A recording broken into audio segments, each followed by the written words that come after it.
Hello, everybody. Hey. We're Lorebeards and Roleplaying, and you caught us just as we were digressing from some comic book discussions because of my T-shirt today. So, Vera, why don't you introduce yourself?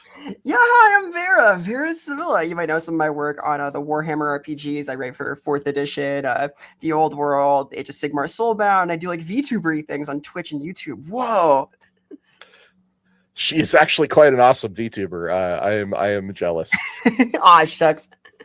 So I'm Ross Watson. I'm a RPG designer and author. I have written a whole bunch of Warhammer 40k roleplay, as well as a whole bunch of Savage Worlds, various other projects, Torg Eternity, Star Wars: Edge of the Empire, Savage Worlds Rifts, just to name a few of the top hits, I think there. Anyway, but we're not here to talk about me. We're here to talk about RPGs that people want really badly that don't exist. The quest for the Grails, so to speak. That's right. So when somebody says to you, RPG Holy Grail, what does that mean? Well, to me, the Holy Grail is something that is yearned for, that is out there somewhere maybe, but hasn't yet been found, that is a yearning, it is a desire that's unfulfilled, right? It's a quest, but a difficult one. Well, if it's a Grail quest, it should be difficult for sure. But the reward, think of the reward. Right. So here on Lorebeards and Roleplaying, we discuss a lot of role-playing game topics, and we've talked about how to be a good player, how to be a good DM. We've talked about the origin of Dark Heresy a couple times, and today, we're talking about the Holy Grails. Do you want to talk about why Holy Grails are so endemic to role-playing gamers? Well, a lot of the time, a Holy Grail game, a game that people think would be really cool but isn't out there, is held up by the nemesis of many creatives, licensing. So getting the right to create a game that has this kind of appeal can be a nuanced affair.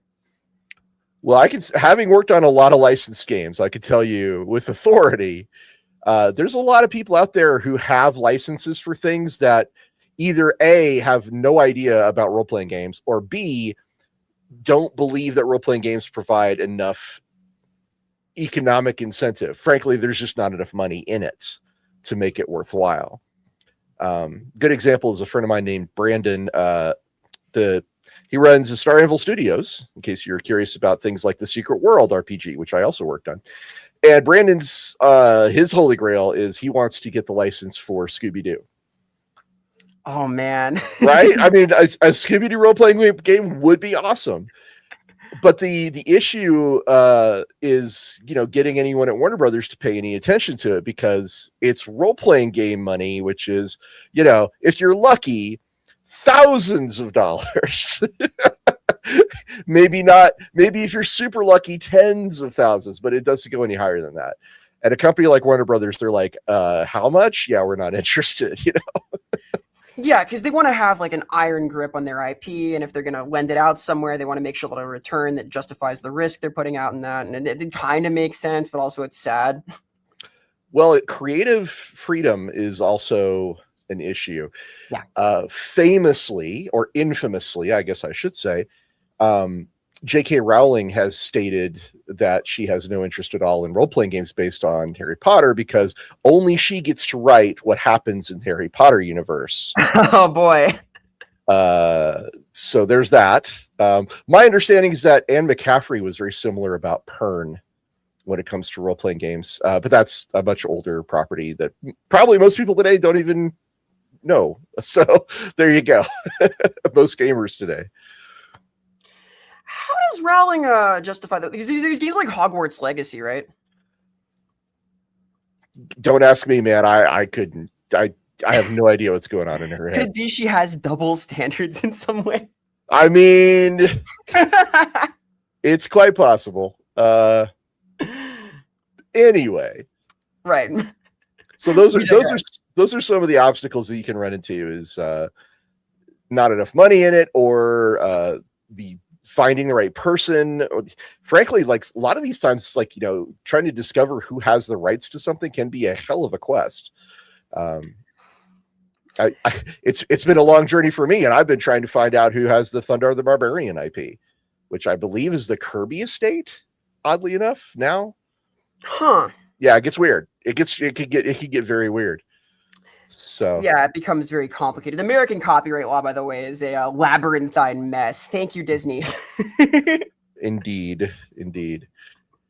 So those are just some of the obstacles to get in the way of these things. But it can also be baffling. Like there's companies that have given out their IP for things and then not given it out for anything else ever again. Good example being BioWare/EA, who gave out the license for Dragon Age to Green Ronin, and they made the Dragon Age RPG, and everybody was like, "Woo, cool! How about Mass Effect?" Crickets. Yeah. Well, Mass Effect is getting handled funny these days.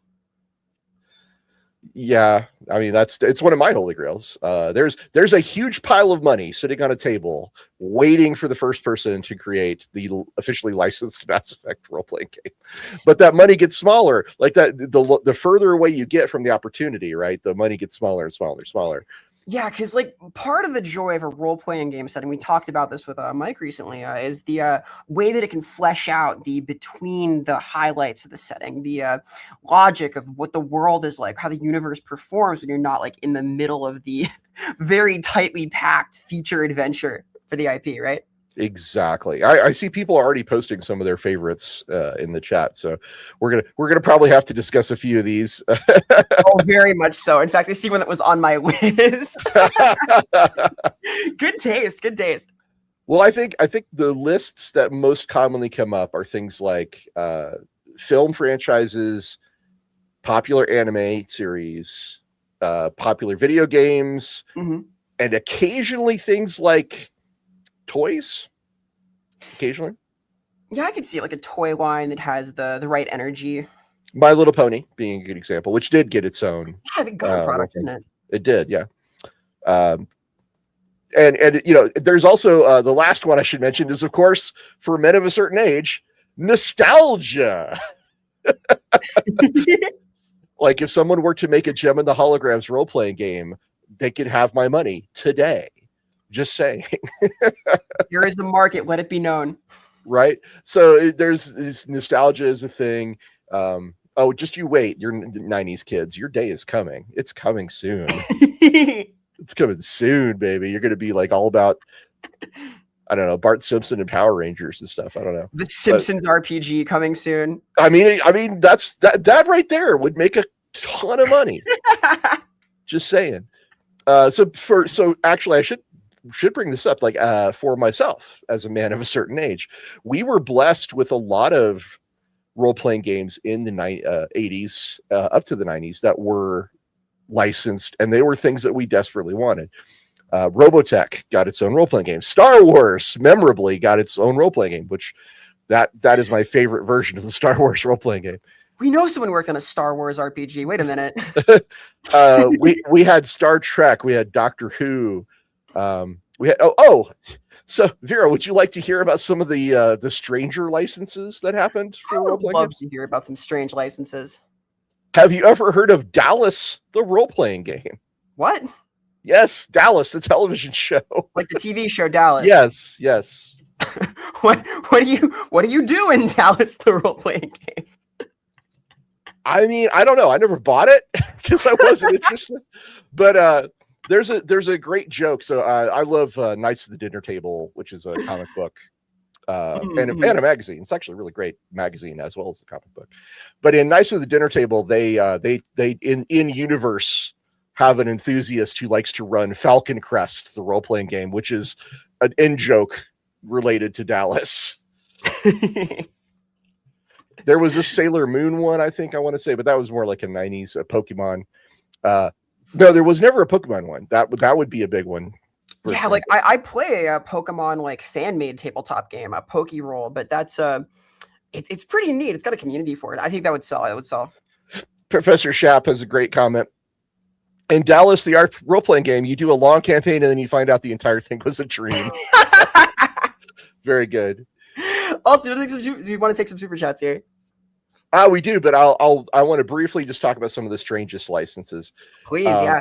Lawnmower Man got its own role-playing game. I saw the Lawnmower Man video game recently, and that's a fever dream. Ralph Bakshi's Wizards got a role-playing game. Rocky and Bullwinkle got a role-playing game. Huh. From TSR, even. Cadillacs of Dinosaurs got one, which that's a comic book from the 90s. Usagi Yojimbo, which is probably a more well-known one. Oh, very cool. Very cool. Of course, I've talked about it before, and I'll talk about it anytime anybody wants to bring it up. Street Fighter, the role-playing game from White Wolf. That's definitely 90s. And a deep cut from Guardians of Order is Ghost Dog, Way of the Samurai role-playing game, which now I wish I had a copy of, frankly. Really now? Yeah, really. For real. I saw it on the shelf. I had the chance to buy it, and I passed it up, and I regret that. Oh, my heart. Because that's a great movie, in case you've never seen it. It's a great movie. No, it's very cool. I'm shocked that it has its own RPG, but it's quite cool. So I will bring up the super chats if you would like to read them. Sure, yeah. Here we go. For the lady. Hi, Numbers. Hello. Joe Numbers, thank you for your support. By the way, we should mention that the best way to support the show and keep us making more content for you guys is super chats. It directly impacts how much these shows we're able to do and how often. All right.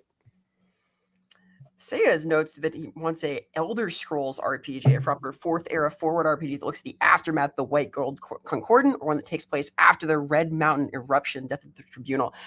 Yeah, there's a rich setting there, I would say. And Bethesda wants to install Skyrim on your tabletop directly. So you only get Skyrim. Well, it's literally on everything else, right? Like I love Skyrim. I would love to see an Elder Scrolls. It'd be fantastic. They have everything they need, right? So, fun fact: actually, the design team at ZeniMax, who was doing Elder Scrolls Online, included for a while. I don't know if it's still true, but it included 4 big names from TSR. It included Bill Slavicek, Ed Stark, Zeb Cook, and Lawrence Schick all worked there on Elder Scrolls Online. So that's a hell of a band of old school RPG designers. I've heard good things about ESO. A Hellboy and a Bureau for Paranormal Research and Defense game. I think that would be an amazing book. I'm imagining like a source book with just Mike Mignola art everywhere. Tenebristic, like black pages. Oh, that's cool. That's cool. And Biofoot, hello. It's just a G.I. Joe RPG is in credit terrible. I don't know. I think there's potential. It's bombastic, right? Well, there is a G.I. Joe RPG.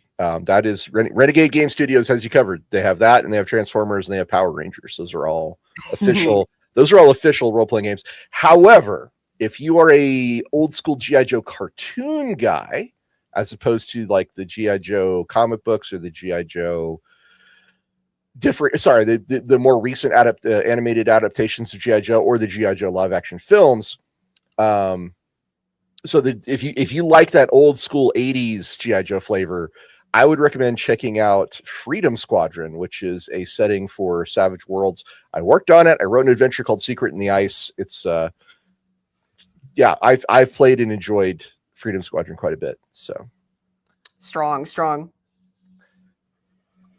Most of these could be run in Savage Worlds. Yeah, so I think there's a handful of these settings that have been adapted to some kind of fan splat for an existing game, oftentimes Dungeons and Dragons or some other GURPS-like thing. But we're going to talk today about like what the setting can be as adapted to a proper RPG system just for that, like what you can do to bring forward certain themes and ideas. We'll get into that in a little bit, but for sure you can adapt things. Yes? I was just saying, can I read a few comments just to... Please. Yes. Please. Prime the punt. We got Golden Chaos says, I want a dedicated dungeon meshy RPG. You and me both. Hell yes. insert Corey there says, I would play a Gundam RPG. So me too. Big time. Big time. And let's see here. We got Hawk Oddly Mash the RPG with womp womp. You need to get the phone for that. Oh, and we got one more super chat. Squid Tugboat. Great name. I was gonna say I would like a Dark Crystal RPG, but it already exists. Strong. Yeah. I mean, that is one of those areas where I would say licensed RPGs can become obscure very quickly if you don't know they're out there, if they're not on shelves and like a big thing. Robotech was a big thing because we didn't have social media in the 80s. We were just like, go to the game store. Oh my God, Robotech, holy cow. And you would tell your friends and they'd tell their friends. And before long, that's how that game got popular. Teenage Mutant Ninja Turtles, the role-playing game, same exact way. So nowadays, if something like the Dark Crystal RPG came out, which I have a dim memory of, I want to say it was like somewhere in the last 5 years. It comes out and it just vanishes. It could be like a stone thrown into a still pond where there's no ripples at all, and it just sinks right to the bottom. I was not like, until you brought it up, I'm like, oh yeah, holy mackerel, that does exist. Imagine playing the Dark Crystal RPG with like actual puppets at the table. Ooh. Yeah, that would be wild. If only. So, Mike, I see your question, and we are going to address that because Mike is asking you what you want to see, and because I've already said some of the things I want to see. Do you want to jump into that now, or do you want to talk about what makes the setting good? Yeah, we're going to talk about this in a little bit, getting to a couple of IPs we think would be awesome. We want to talk about what makes a setting awesome in the first place first, like what makes it well suited to an RPG, what makes it a grail, so to speak. Mm. And this kind of relates to what makes a good RPG setting to begin with. I have thoughts. I also. I have thoughts. All right, Vera, let's start with you. What makes a good RPG setting? Well, what makes a good RPG setting is the players having something to do.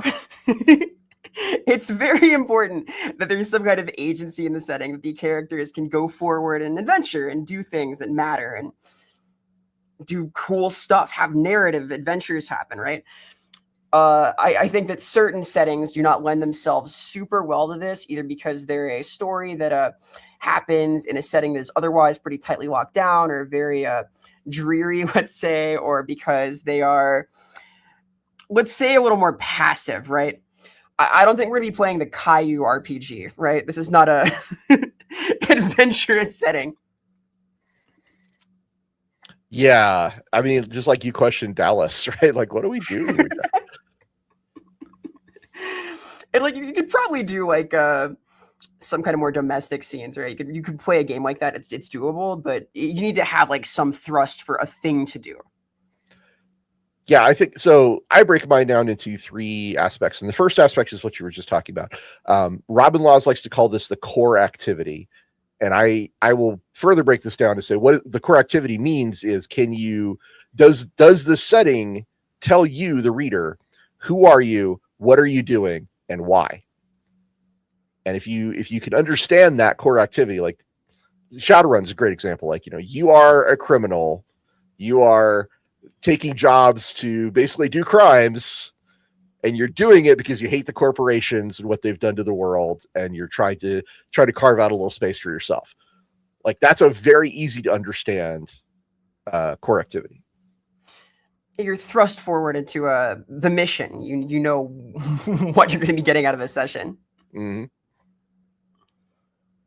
So first thing for me is core activity. Second thing for me, and I think you probably would agree with this, a compelling conflict. You need tension. Some sort of unresolved tension, yeah. And I like to say that part of this is the setting needs to tell me, the reader, what happens if my character sits at home and does nothing. The ultimate question. No, for real. Like, you can have what seems like a compelling conflict on the surface, but if you ask that question, well, if my character sits at home and does nothing and nothing changes, right? Like, then what's the point? Yeah, it's the question of agency, and I think that for some settings, this can stem into like particular arcs you want the story to go on. If it's like a really big setting where one party's contributions matter to a specific goal. Like you can do that if it's like a really expansive kind of world, but it should still be clear. It should matter. Well, my favorite go-to for this is Star Wars.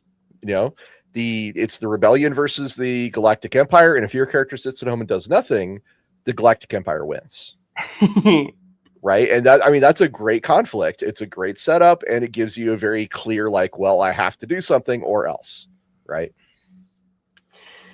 Yeah, I think this can be the enemy of like really enormous settings like Galarian and so on, where very few adventures are going to be like world spanning at the start, at least. But maybe your country gets destroyed. Well, no, I mean Galarian. So first of all, I should say I'm a big fan of Galarian. I've played Kingmaker and Wrath of the Righteous and enjoyed them greatly. And each of those are regional, right? They took a piece of the setting. In Wrath of the Righteous, if you sit at home and do nothing, the crusade is doomed. In Kingmaker, if you sit at home and do nothing, the lands never get conquered. The wildlands, the riverlands. No, it's the wildlands, I think, next to the riverlands. Anyway, there's a region that will never get conquered and settled and then civilized. So there are consequences for doing nothing in both of those games, which are set in Galarian. It just becomes a little more localized. And we might have to localize for a few of these because there are some of these Holy Grail settings that would need their own narratives for the tabletop game. Right. And then the last thing that I would say is important for a good setting is some sort of diversity of situations. Multiple regions, multiple cultures, subzones. You want different areas to feel different and give you more hooks for adventure and engagement with the setting. And there's a few reasons for this, right? Mm-hmm. It provides different kinds of characters, different kinds of problems to solve, for example. Right. A great example of this, in my opinion, is the Sword Coast from the Forgotten Realms. Now, I love the Forgotten Realms. I've loved the Forgotten Realms for a very long time. But to be honest, most of the Forgotten Realms outside the Sword Coast is fairly boring to me. Because they lack a diversity of situations. Like, you know, there's regions where in Forgotten Realms where it's basically all one big monoculture, and you're like, okay, great, and now what, right? Whereas the Sword Coast, you have the big cities, you have the trade routes, you have little villages, you have all these, you just tons of stuff to do, right? And I think that's probably a better way to phrase that third thing is stuff to do. You want agency, you know, like a diversity of agency, like all sorts of things you can impact and feel the consequences of. I would say these like monocultural areas are awesome places to have your character be from, but Agreed. Yes. they're good points of origin. Yeah, agreed. And then, of course, a lot of this, you know, good settings will bring as much of that, will bleed as much of that information as they can into the mechanics.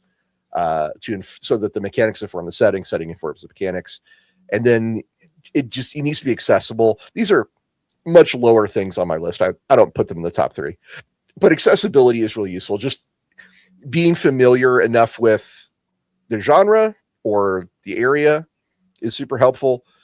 And space for what you're saying, agency, right? Space for player impact, room to grow, political vacuums, unexplored regions, mysteries, so the player's character's actions feel like they can matter. Yeah, like I also wouldn't prioritize this, but I think that like having a clear arc for the development of your character can matter, like having some kind of inbuilt narrative structure that allows them to become stronger and more relevance useful, whether it's a peerage system or developing their powers or whatever. The Jedi in Star Wars are a good example of this. All of that can help. It's not mandatory, but helps with investment. So yeah, that is kind of where I was coming from. We've got a couple super chats here really quick. Joe Number says Full Metal Alchemist RPG, gimme, bro. I'm with you there. See what I did there, bro? Yeah. Anyway, yeah, Full Metal Alchemist is like I said, anime series are one of the ones that gets brought up a lot. We Dungeon Meshi also was the other one from chat here on its own.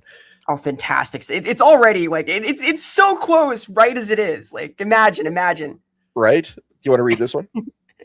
Yeah, Necroplayer asks, what are y'all's at least top 5 favorite fictional playable species in the RPGs y'all have played, either fantasy or sci-fi? Ooh. Go ahead. 5. I really enjoyed playing a Jawa in one of my Star Wars RPGs. Oh, Jawas are awesome. They're so cute. I had my little Utini soundboard to translate things. I was speaking through our protocol droid. It was fantastic. He was like conveying information for me. I like tieflings. I have a soft spot. Sumi. I like the Azrai in Warhammer Fantasy. Quite a great deal. What else? Kobolds in in Pathfinder. I think they're cute. I can't help it. In a fifth. Let me think. I had the chance to. That's more like a subtype. I'm pondering now. Fetchlings. Oh, what's that from? The Plane of Shadows. Also in Pathfinder. They are a sort of wizened. They're no longer quite human. They were stranded there for some time. And quite fun. Okay. All right. I'll also choose one from Warhammer. The Asur, the High Elves. Big fan of them in Warhammer. So from Star Frontiers, they had these guys that were, what are they called? They're like made out of plastic. They're like an amoeba. I forget what they're called, but they were super cool. Because they could change their bodies and have multiple limbs and things like a that. Sentient ooze, or yeah, a little bit like sentient ooze. Yeah, nice. And then I would say Kroot from 40K. Yeah, super fun to play. I've played a Kroot. It was a lot of fun. Droids from Star Wars are also super fun. Ask me about my droid character sometime. I will tell you. I also had a Jawa Jedi for a while. That's why. That's so cool. It was wild. And I guess I would say for the fifth one, I'm going to go with Pixies, which are a Shadowrun meta type. Actually, I had a lot of fun with Pixies and Shadowrun. So, is that 5? I think it is 5. I think so. Are they pixie sized in Shadowrun? They're 18 inches tall. They're nice. like a old school GI Joe doll. They're yeah. And I love talking about them. So that's my answer, and that's Vera's answer. So we can mark that one done. Good choices, though. And we got one from Skylar Martin. Heard it should still be queer. Remember that sometimes the people playing are straight. Is that allowed? I think it's allowed. Well, I mean, this is worthy of a longer discussion about role-playing as someone different than yourself, because back in the day, this was there was the concept of cross-playing, where you would play a different gender than yourself. Obviously, playing a character with a different sexual orientation than yourself is certainly allowed, and I would say role-playing games at a tabletop are one of the best ways and safest ways to explore such a thing. So, yeah, like I teach high school, right? And we have a D&D club. We have a tabletop society at the school. And I see a lot of kids who play characters of different gender or different perspective in some way than themselves, just to explore what that's like and to get a feel for that experience. And I think that's a cool thing. Professor Shapp saves me. Dralicites are the one I was talking about from Star Frontiers. Yes, thank you. Saved by Professor Shapp. All right, and then we've got this last one from Squid Tugboat. Ooh, that Rim World would make for a fine party-based RPG. Interesting. That's wild. I almost thought RimWorld was one. Well, it's such a complicated game because you do construction and base building, but you also can like send your squad on journeys and missions, and you would need a strong base building element, right? But that gives a cool sense of progression. Okay, I must be thinking of something else then, because I swear it was like a Larry Niven, like it was like when I think RimWorld, I think of Larry Niven's old sci-fi series, but that's probably not what they're thinking of. Yeah, I believe they're thinking of the RimWorld video game where you control a group of crash landed survivors and make a little base and kidnap people and turn them into cyborgs and all sorts of things. Okay, yeah. That's definitely not what I was thinking when I was thinking of RimWorld. It's like I'm pretty sure there was one. Oh no, totally different thing. You know what? I'm out of touch. It's what happens when you get older. Ringworld is what I was thinking, and there is a Ringworld RPG, but that is not the same thing. So, well, you got your new Twitch account, the Ross Watson, where you can play all these newfangled video games. Hey. That's right. I am going to have a show this week. So, oh, very cool. All right. So, having got all that out of the way, so would you care to guess, Zira, what are the top most wanted licenses for tabletop role-playing games? The top holy grails that are out there on the internet. Ooh, do we have data on this? We do. We absolutely do. I looked at Reddit, EN Worlds, and several other forums, and collected the most commonly mentioned of why isn't there a role-playing game for X? All right. I am going to poke the bear trap and say Harry Potter. Harry Potter's one of them. Absolutely. That there's a giant pile of money waiting for the first company to do a Harry Potter role-playing game, or even file off the serial numbers, man. Just do like a generic wizard school, right? Yeah, your Wizard Scholar RPG. Right? You do pretty well. Let me think. Harry Potter's like a gimme. I feel like Game of Thrones must have one, but Game of Thrones could be on there. No, Game of Thrones has two. It has there's a Song of Ice and Fire role play system from Green Ronin, and there was an earlier 3.5 editions D&D one from Guardians of Order. So I will list off some of these because they were a little surprising to me.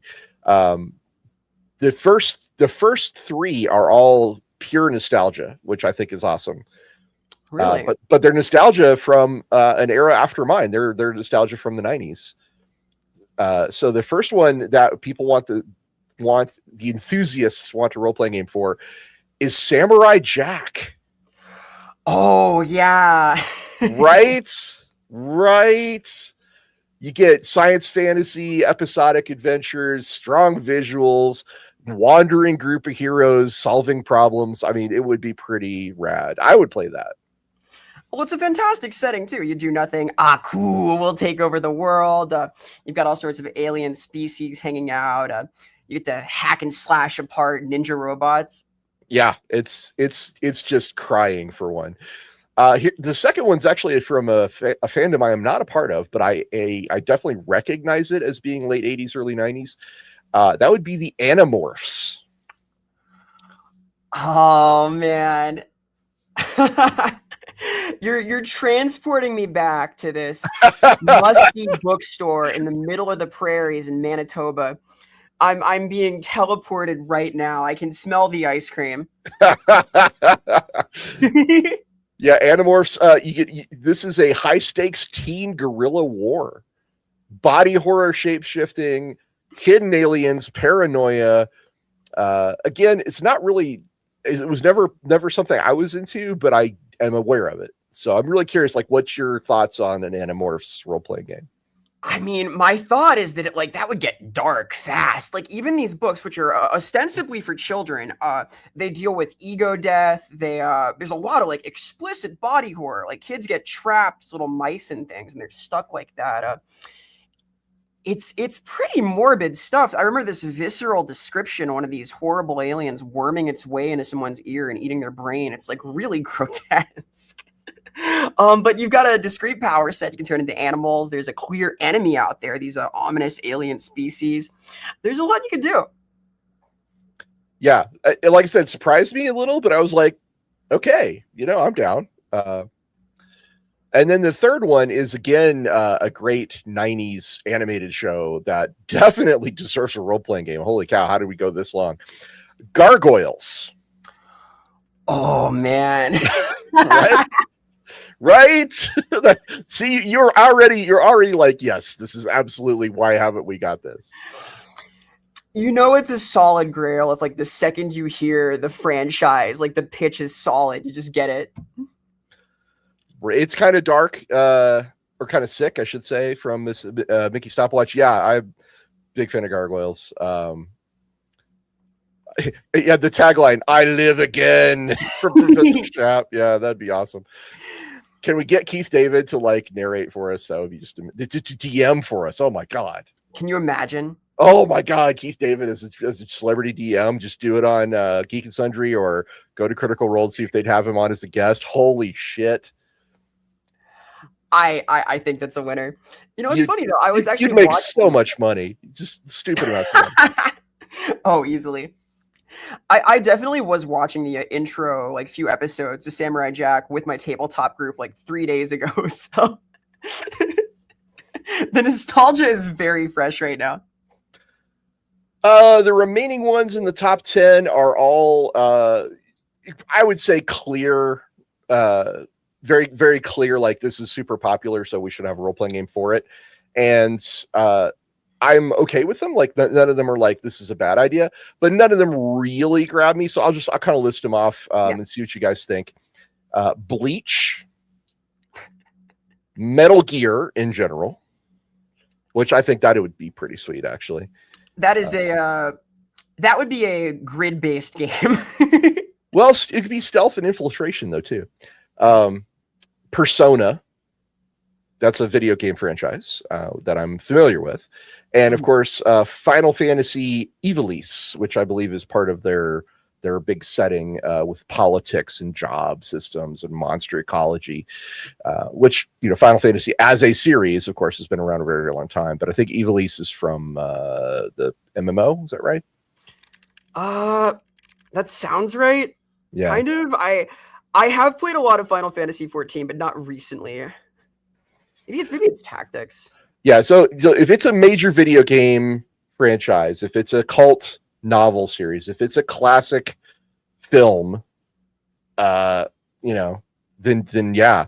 But here's another category of Holy Grails that I think this is only for people who are like super into role-playing games, though. Fixed versions of existing ideas. Like, I love the Shadowrun setting, but I don't really like the rules. If someone could come along and do Shadowrun that's, with the serial numbers filed off in a system that I really like, I've been there. We did Savage Worlds Rifts, which there's a lot of people who love the setting of Rifts, but weren't really into the Palladium rule system. So presenting it in the Savage Worlds system, well, we made some serious bucks, my friend. I think we had like a $400,000 Kickstarter. Anyway, not bad. Yeah, not bad. It was it was a big success. Let's put it that way. So there are people out there who want fixed versions of existing ideas. Can you think of anything off the top of your head you'd love to see that's a fixed version of something? Oh, a fixed version. There was a BattleTech RPG at one point, right? Oh, you got the one I want so bad. I want a really good BattleTech role-playing game that isn't any of the shitty ones they've had before. We've spent like a couple of months trying to build out like a D100 BattleTech mod, but the project's been slowed down in my group because there are some BattleTech enjoyers. I love the setting, love it, but there has never in the history of ever been a good role-playing game for it. The Mech Warrior ones weren't any good. A Time of War was not any good. So we need something. Yeah, I mean, it's such a good setting too. I want my Canopus, former Mecha Catgirl pilot. Oh, the Canopian Catgirls are canon. Yeah. It's Space Vegas, by the way, just for context. Space Vegas. That's a really funny way to put it. I love it. That's Love my it. strong impression. Right. So yeah, if you guys out there in the chat, if you want to help us out, if there's some system, if there's some idea that you think is great but has never been expressed with like decent rules, that would be a good one to throw out there as a Holy Grail, because that is a version of a Holy Grail. Oh, hey, we've got a super chat from Skylar Martin. Skylar says, for me, my holy grail is Pokemon. It'd make millions. It would make millions. And I will tell you, one of my favorite tabletop campaigns ever is the Poker Roll RPG that I play with a couple of friends. We got a party of 2, and we have guest stars on for like Trainer of the Week episodes, and it is adorable. It is the cutest thing. It is so much fun. So one thing that Holy Grails have in common is they usually have a big cohesive world. They usually have tons of implied adventures, but no definitive tabletop adaptation. Sometimes they're just really strong genre mashups that the current game systems only kind of work for. Like pulp horror adventure, if you're a fan of the Universal Monsters or something like that. There just isn't really a pulp horror. There's not a dedicated pulp horror game. There's systems like Savage Worlds that handle it well, but anyway. Hey, here's one. Stefan Rui says Darksiders. Yeah, I worked on Darksiders. That would be a good one. I often look at role-playing games and think there'd be a damn good video games and think there'd be a damn good RPG in there. My favorite example is XCOM. I would love an XCOM role-playing game. Holy shit. Very true. Very true. Tactical alien team-ups. Oh, I like it. So is there anything we've listed so far that you would pick up, Vera, and say, let's make a game out of X? There's a couple of winners. I think that Samurai Jack would be insane. That is now lodged in my brain. It's so flashy and cool. I think that it would lend itself to a revitalization of like seeing Samurai Jack styled art on the internet, and like that would be a huge win for society as a whole. All right, would you pick an existing system or would you try to do something new with it? I think you'd build it out. I think that you would. I think you could start from scratch. Just build something neat. Okay. Interesting. So my first instinct would be to go with something like 5e, just because most people know it, and 5e does work for science fantasy as well as it does for regular fantasy. But I could see why that would also be not necessarily the right move, because Samurai Jack is very over the top and very action heavy and has a lot of episodic aspects to it. So I think yeah, I would maybe a bespoke system would be best. I've got my anti D20 bias, so listen, it's fine. Like, trust me, I've been through so many D20 versions of things. There was a D20 Vampire the Masquerade. Did you know that? I did not know that. Yeah, Monty Cook got hired to make it. Huh. Yeah. Crazy stuff. Oh, we've got a super chat here from Joe Numbers. Dishonored, he says. Cosmic horror, pulp, dark adventure, a mix of steam and electropunk. Yes, Blades in the Dark is there, but it's inspired from it, not direct. Yeah, that's when we talk about these Holy Grails, people want like that thing. They don't want a simulation of it from another source. They want the direct mainline, put it in my veins with an IV bag. That's what they want. Well, and the aesthetic is so strong in Dishonored, right? It's just we like cool masks here. Dishonored is a good game. Oh, Godzilla Rex says, I want Battle Run, the Battletech and Shadowrun crossover they did for April Fools, but that's a real game. I don't think you do. I really don't think you. I think the idea of that it's in your head is way better than anything that would get made. I will know, by the way, the Dishonored aesthetic is so strong. A little bit of it wound up in the Temple of Spite book we did for 4E, the Dark Elf book. The like really? the hanging whale skeletons, that like image of like over whale despair, like that was very much part of the idea on the Temple. So that's really cool. I dig it. I mean, you could actually do Samurai Jack as a D100. I should point out, like basic roleplay exists. I can see it. I can see it. I feel like you'd want to like give leeway for like sick kung fu techniques though, because I think of it as a very flashy kind of thing where you want to have a lot of spectacle. And D100 winds up being pretty granular a lot of the time, very technical, which can work. I do like this. I'm a D100 enjoyer, but so what about how would you define the core activity of a Samurai Jack role-playing game? The core activity of a Samurai Jack role-playing game is undoing the machinations of the evil Lord of Darkness, Aku. Obviously, yeah. But are we... I would have to assume that the player characters are not initially assumed to be from a different time. Yeah, I would say that you could have a couple of origins. You could have a character who's been oppressed by Aku. Like in episode 1, they've got the dogs, the talking dogs, who've been downtrodden. They're forced into a dog's life, so to speak. The very cultured talking dogs. yes. They're all very scholarly. But I think that being pushed down by Aku is a great origin story. It's a strong motive to fight back, right? Yeah, I think you'd have to have a pretty robust system of like determining just what kind of species you are. Like, are you some kind of animal that's been uplifted? Are you a robot? Are you a Scotsman? Are you, and I think at least one of the options needs to be, you are a time lost traveler, because for sure somebody's going to want to play a version of Samurai Jack, which is fine because that's what the show's about. Yeah, so you could have like a internal rebel, like in the later seasons, we've got characters who are part of Aku's forces who strike back, perhaps a robot who rebels against their programming, things like that. Exactly. All right, I do want to address a comment really quick. We got one from Oscar. Oh God, I don't know how to do. Oscar Eklund. There we go. Thank you. I'm sorry, buddy. For some reason it just all ran together in my head. Oscar Eklund asks, "Is there a Firefly RPG game?" The answer is sort of. There's a Serenity role-playing game, and it's a bit infamous because it had stats for like ship guns, but no rules for ship combat. Which is very strange.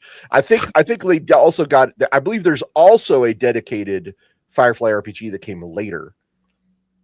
So check those out. But I believe they were from Margaret Weiss. Her company did those, I think. Anyway, getting back to Samurai Jack. So character creation, we covered some of that. Core activity.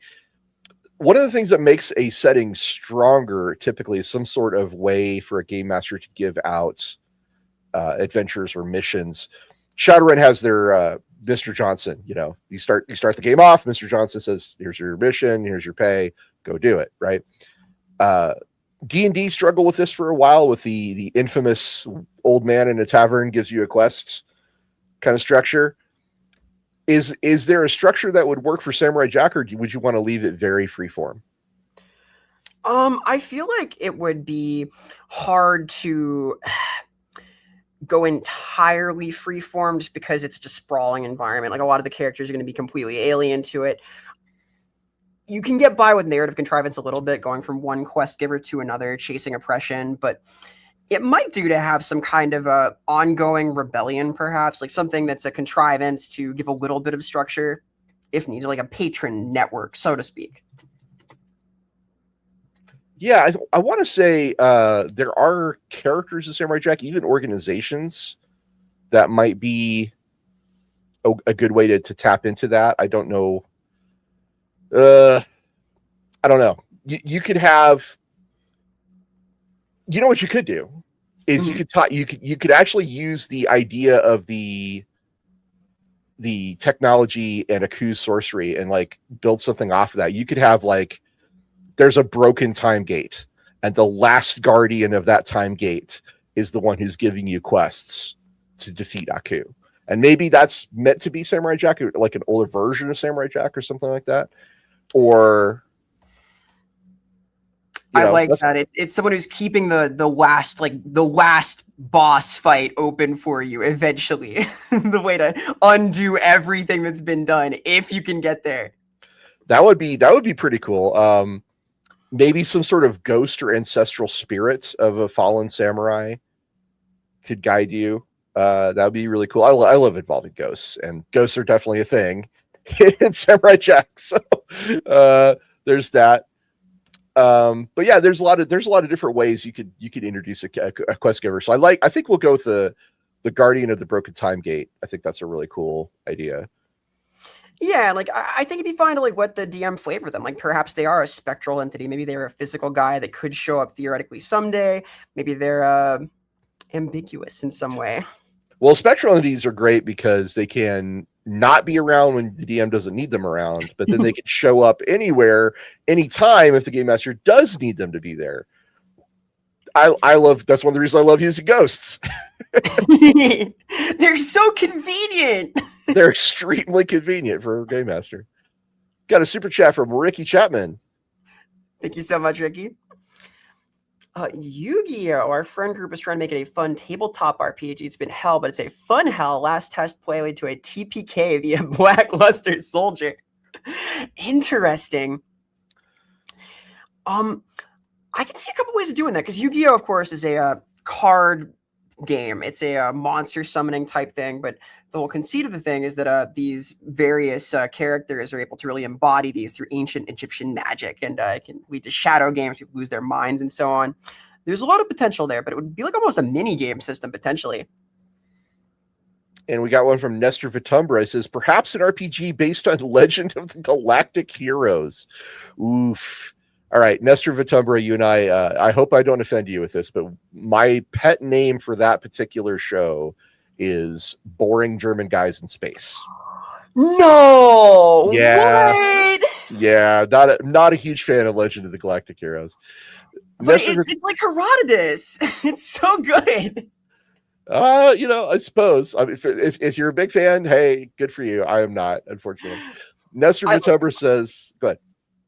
I like the classics. It reminds me of like Greek history. Seriously, I think it's neat. Yeah. I'm already getting people going, what are you doing in the comments? So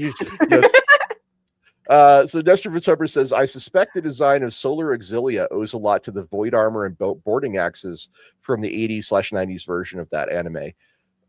Possibly. I would have to look into that, but possibly. And yeah, here for your no.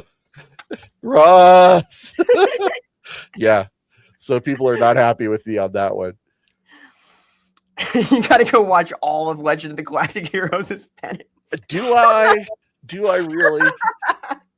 I really hope not. So I had a choice. I could either watch Legend of the Galactic Heroes or I could watch Irresponsible Captain Tyler. I chose Irresponsible Captain Tyler, and I stick by that decision. So that's another red flag on my report to the inquisitorial representatives. Says Nestor Brow raising heresy. And Skylar Martin says, Ross, it's okay. We're all wrong sometimes. Woo! Wow. All right. You know what? I must have missed something when I first saw it the first time, so I might have to go back and check that out. This is one of those hot takes. It's fair. It's been a long time, and I am a fan of reassessing something. If you formed an opinion of it a long time ago and you haven't thought about it since, like, that's a prime opportunity to reassess. Good example for me is actually Star Wars Rogue One. Oh yeah. When I first saw Rogue One, I didn't like it very much. I thought a lot of the character moments didn't work. I thought that Saw Gerrera's presence in the film was wasted. I felt like the only characters I cared about was the K2SO and Donnie Yen's character, which I can't remember. Is Chirrut and Baze. Chirrut and Baze and K2SO were the only people I cared about from Rogue One. And that was when it first came out. And we watched it this year. We watched it in January. again. And I sat down and watched it again. I was like, wow, I was so wrong. This movie is way better than my first impression of it. And I walked away like thinking Rogue One is one of my favorite Star Wars movies of all time. So yeah, you can reassess. You should reassess. And let's get back to talking about Samurai Jack, the role-playing game, for a second. Okay, so one thing I think you need for a character that is a hero in a Samurai Jack role-playing game is some kind of mechanism or tool that makes them a threat to Aku. Because like the MacGuffin essentially in Samurai Jack is the sacred sword, right? Right, yeah. That's the only thing that can hurt a coup. So you need something that the player characters can do. Right? Yeah, and I feel like that's part of character creation. Well, maybe it's part of character creation. It is a combination of like, what is your quest giver, like, you know, your guy, and then how does that become a weapon against a coup? Because like your time gate, that's the ultimate weapon. Or maybe the ancient samurai spirit can like enhance your weapons. Or or there's a magical curio shop and the merchant is just like, a coup has been messing with my business, and he has like he has gear that will help you, like, you know, soup up your weapons that can actually do damage to something like a coup. Probably you need so signature gear would be important. Oaths and burdens, I think, would be important. Some sort of personal vow or something along those lines. I like that. If not Bushido, the way of the samurai, then something that is intrinsic to your character. And that might have to do with like what their origin is, right? Right. I mean, you could argue that there's a lot of tragedy in Samurai Jack, and maybe tragedy is a defining feature of your character. Tech level, you know. Are they good at using the Aku phone? Yeah, and there would be some sort of like, you know, why are you fighting a coup? What has a coup's, what unspeakable evil has a coup wreaked upon your life? Yeah, I like that as part of character creation because it gives you a strong direction. It informs the personality. There's a lot there. And it gives the characters an immediate reason to band together and be allies. Right. Obviously, a samurai type archetype would be cool. Someone who's focused, someone who's disciplined, someone who's touched by destiny. Maybe not necessarily a samurai, but, you know, samurai-like. Maybe some sort of bodyguard defender, exiled guardian type, a tech ronin, if you will, some sort of cyborg or gunfighter with a code. Maybe a mystic, someone with some magic, like a monk or a shaman. And then some sort of rebel, like a hacker or a thief, would be really handy to have. That's a fantastic role for like a character who's a former associate of the Aku evil minions. And yeah, any cybernetic that you get has to have like some fun, quirky second use, like, you know, because it's Samurai Jack.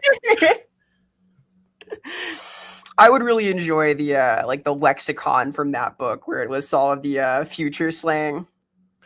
Face Octopus says cybernetic upgrades like a fully automatic peg leg gun. Yeah, like if it's really good, it has to be. If it's like a really good cybernetic, it can't be something on your hands. It has to be like on your legs. I don't know. Like it's just quirky. Like you'd have to have a very quirky tone, I think. Like the talking dog class. Yeah. Mandatory. Like that will sell the book, guaranteed. Yeah, mandatory, absolutely. And we've got a super chat from Cole Patterson. Cool, thank you so much. In D&D, my PCs are hunting a murderous albino moose that was given the ability of speech by a druid. Any advice for making that more creepy than goofy? Ooh. All right. Well, I don't know if I would call it a moose. I might call it like an antlered, you know, call it an antler god or something like that, you know, because the second moose comes out of your mouth, it's going to be a little silly. Yeah, I would say defamiliarizing could help a lot. When it's covered in like spattered gore and walking around on its back legs, it becomes something else when it's like shambling through the woods near them. Because the more uncertain things are, the scarier they are. Agreed. Uh, we have a comment here. Arrow Mob says the Ritual movie is a good. Yeah, that's. I would go watch the Ritual for a little guidance on that, maybe. I love the Ritual. It's so good. Yeah, and John Numbers says you could call it the thing with reaching antlers or the white thing in the distance. Yeah, that's really cool. There's actually some really great folklore about the white stag that you could adapt for a moose if you wanted to. And the ability of speech, though, that's pretty interesting and cool because if it can talk, that can be creepy. You just have to make sure it's got the right creepy voice, right? It needs to be a voice that's not silly. Yeah, and you can twist its features a little bit. Like if it's got a human mouth, perhaps. It's disgusting, which is good. Like I automatically a moose with a human face. Just, yeah, I think there's definitely ways to go there. Need a little more information, I guess. If so they're hunting it, right? It's a D&D group. The player characters are hunting this moose. What is murdering people? Well, yeah, I mean, coming across particularly bloody or gory after effects of it killing people is one thing. Leaving a trail of red hoofs prints into the snow. The Ritual again has some really interesting ideas for like impaling people on tree branches, just as an example. If it could talk, yeah, if there's opportunities for it to be speaking to them where they can't see it, like if it's in the forest, or if its ability of speech is more mental telepathy or something like that, that could be really handy. To whisper little things to them, or just say, you're never going to find me, or the only time you'll find me is when I want you to find me, stuff like that. Yeah, if it's able to follow them, that's good fun also. Anything that's like just out of reach. And you could do fake outs. You could have like regular moose somewhere just in the area. Right? And they're like, oh, it's a moose. Oh, wait, no, that's not albino. It's just covered in snow. Right? Ooh, unseasonable snow that makes everything quiet. Oh, that's even better. Yeah. Just the oppressive silence of a snow-filled forest. Then broken by that, human voice somewhere, like, you'll never find me. You'll never find me. That could be a lot of fun. Interesting. I'm glad you asked the question. That's fun, creative work. So I think it's gonna be creepy. Just don't call it a talking moose. Yeah, don't say word moose. Like, just try not to say the word moose. It is an antlered creature. And Joe says, do not forget how fast moose are. Joe Numbers. Yeah, this is a big, scary animal. Like they are 9 feet of the shoulder. Yeah, they're big, and they're crazy fast, says John Numbers, which I agree. All right, so do you want to continue down the path of Samurai Jack, or do you want to talk about something else with Holy Grails? I think we've gotten sort of the idea for Jack. We don't need to like build out the die systems and things, but I think we've touched on the important parts of the setting. Okay. Crucial thing that there has to be at least one sick party that the group breaks up, like some kind of rave event. It's necessary, a dance club or something. Make this a campaign rule. They have to go somewhere with pounding bass. So I'm gonna throw this your way then. All right. So if you are out there listening to us talk about role-playing games and Holy Grails, and you're like, man, I'd love to make X. Vera, what are some rule systems that are very adaptable for Holy Grails? Do I get in trouble if I say GURPS? No. GURPS. However, you're going to need to do some research to make that work. Dungeon World is very flexible also. It's sort of a rules light system. You can do a lot there. Savage World as well. That's a more accessible task than GURPS. If you can learn it, it works though. What are some others? It's obvious, but I think I need to say it. 5e is the game that most people are familiar with. And while the rules of 5th edition Dungeons and Dragons do not apply to every possibility of Holy Grails, if your game is at all fantasy or fantasy related, there's a good chance it could work. Yeah, it's made to be customizable. It's made to be module and indulgent. So yeah, you can do it. Furthermore, this would take a little bit more work, and I have not done a ton of this myself, but Call of Cthulhu as a D100 base does work. Well, the more accessible version of that is the basic roleplay engine, BRP. So definitely, I would, yes, that she's correct. I would just like to say check out BRP rather than Call of Cthulhu directly, just because BRP is a little less laser focused than Call of Cthulhu is. Yeah, and I would say that the sort of World of Darkness structure can work pretty well, where you have some stats and some skills that relate to those stats, and you roll a stat plus a skill. It's D6, success or fail. You can get a long ways with that if you build it out right. Call of a coup, says Mr. Fitzumber.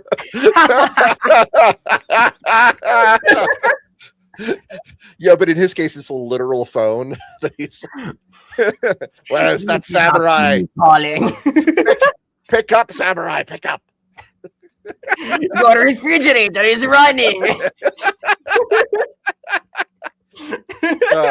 God, I love Samurai Jack. What a great. It's so good. Got a comment from Stefan Rowe. So his idea is your character from whatever time travel culture they come from has a holy weapon that can harm a coup to a small degree. Picking your weapon / fighting style is the big choice in character creation. I think that would be, I don't know if that would be default in my opinion. I think that might be more like a feat or an edge you can select at character creation to say that you have one. Because I feel like that's a very personal thing to a player's like vision of their character, but it's a great idea. Yeah, you need like a couple methods of like harming Aku. Holy weapons are awesome, very solid. I would say there should be an angle for a like piece of Aku as the weapon, like if you're one of the rebels from within his organization, or magic in general, like if you're a spellcaster. Yeah, those are all really good ideas. I want to play this now. This is cool. Yeah, well, I mean, it's catching on. Joe Number says at least one session we need to start with Aku, shapeshifting master of darkness, attempting to prank call the party. Okay, the strongest thing is if recap is done in the voice of Aku, and the GM opens each session with the like intro crawl and then going through all the foolish endeavors of these imbecilic enemies. Foolish adventurers. Oh, it's so good. Unspeakable evil that is Aku. Yeah, that would be great. Wait, awesome. Oh my god. Why hasn't this not been done? This is the nature of the Holy Grail. So Stefan Ray says we need a let's build a Samurai Jack roleplay game. So Samurai Jack, just to be clear, we only picked it because it is so it's so adaptable to role-playing games, but almost anything we've talked about on the Holy Grail list can be done this way. If I knew Bleach better, which I don't, I've only seen like 3 or 4 episodes, but if I knew Bleach really, really well, I could probably pitch something like what we have done now for Samurai Jack for Bleach, or for Persona, or for any of those things we talked about. Yeah, like this kind of process, finding essential things that make the setting really come to life, and then finding out like what to do with them mechanically is the soul of it, right? I mean, it can be. It's some of the things we've talked about so far lend themselves extremely well. Harry Potter, for example, has such a detailed structure for attending Hogwarts that game is basically built. Like you already know, like, am I a muggle or not? Cool. What house do I get sorted into? Cool. All right. What classes do I have? Cool.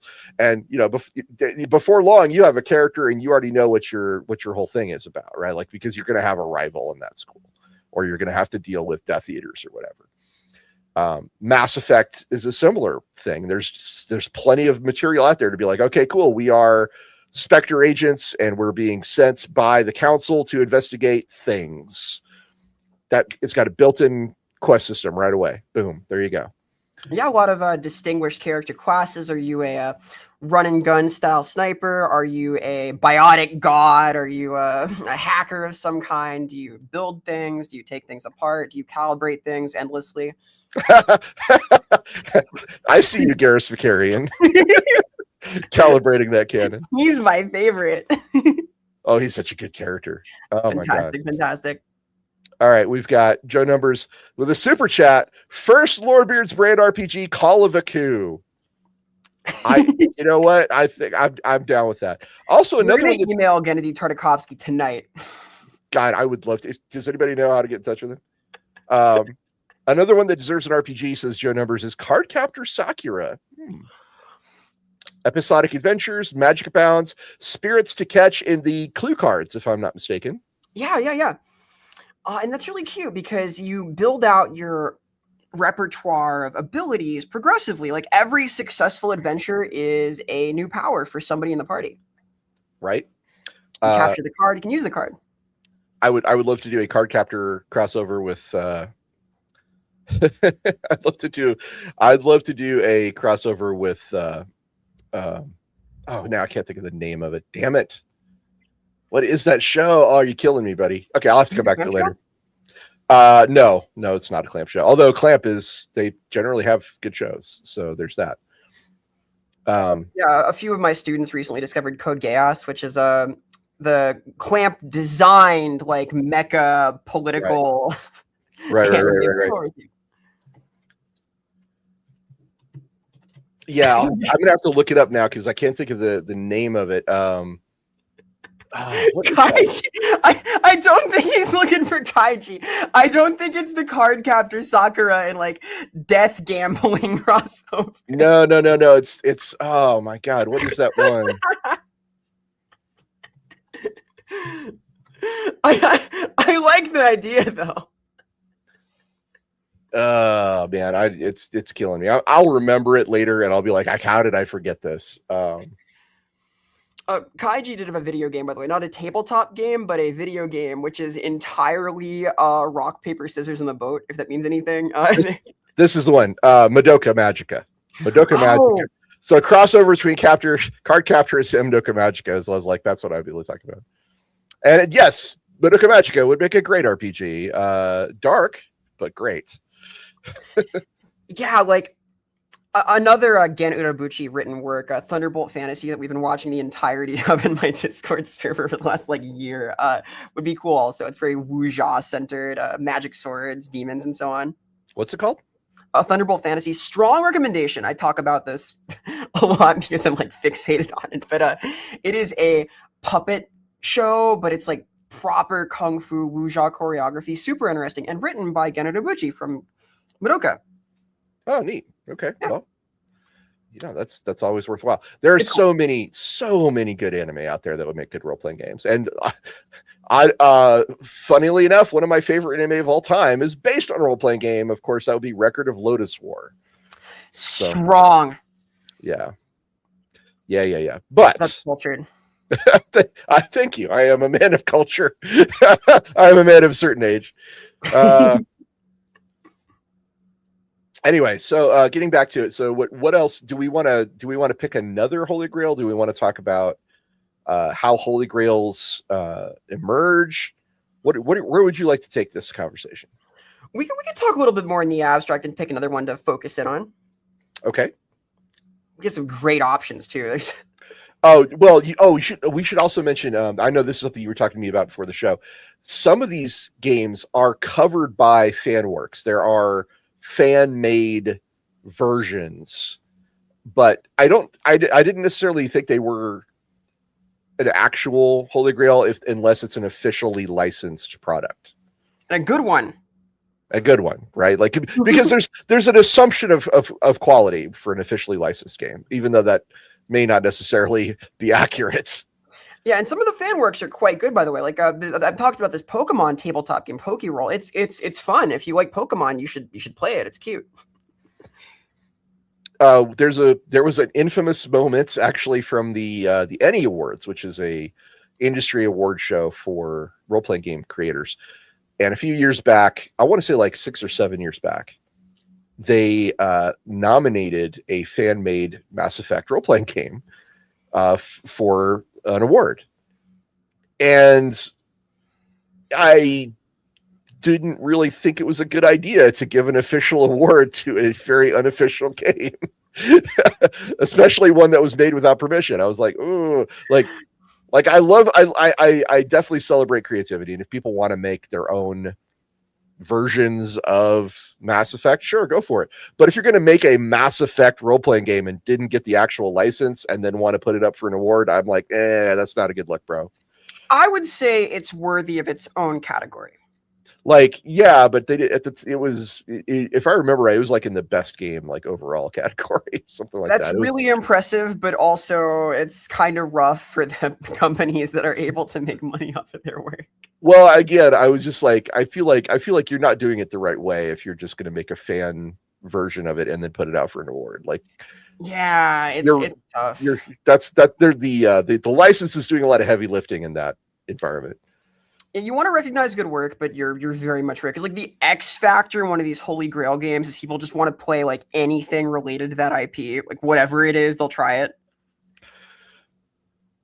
So Mickey Stopwatch, fan work should be eligible if they're good enough. Yeah, I agree. If there was a special category for it, that would have been ideal, right? And that would have been the place to put it. So anyway, let's pick a second Holy Grail that you would like to expand on. Well, I picked the first one, right? What do you think, Ross? The first one? Yeah, I picked Jock. I selected this from our list of. All right. Because I was like, oh my god, is she talking about the Bible? What are we talking? What's happening here? The Bible tabletop role playing game. I'm an atheist. The literal Holy Grail tabletop RPG. How has no one thought of this before? I mean, there's definitely a pile of money there, though. Like if you could make it. Just saying. So for you, what's your top one that you'd want to do? Ooh, if I could pick like any in general. Yeah, you said the first one, so I was like, what is the first one? No, I mean I picked Samurai Jack as the first one we talked about today. Oh, you want me to pick one? Is what you're saying? Yeah. Oh, okay. Sorry, I thought so confused. So Apologies. I was distracted by the thought of the Bible role-playing game. I mean, again, the money would be insane. If you, as an atheist, I can't it's difficult for me to imagine how to engage with it, but I'm sure there's a way. I'm sure there's a way. That would be wild. You'd have to pick a time like Old Testament, New Testament. You'd have to pick. That's hard versus medium difficulty. Yeah, what would your core activity be? Like, are you fighting the Romans? Are we spreading the word? What are we doing?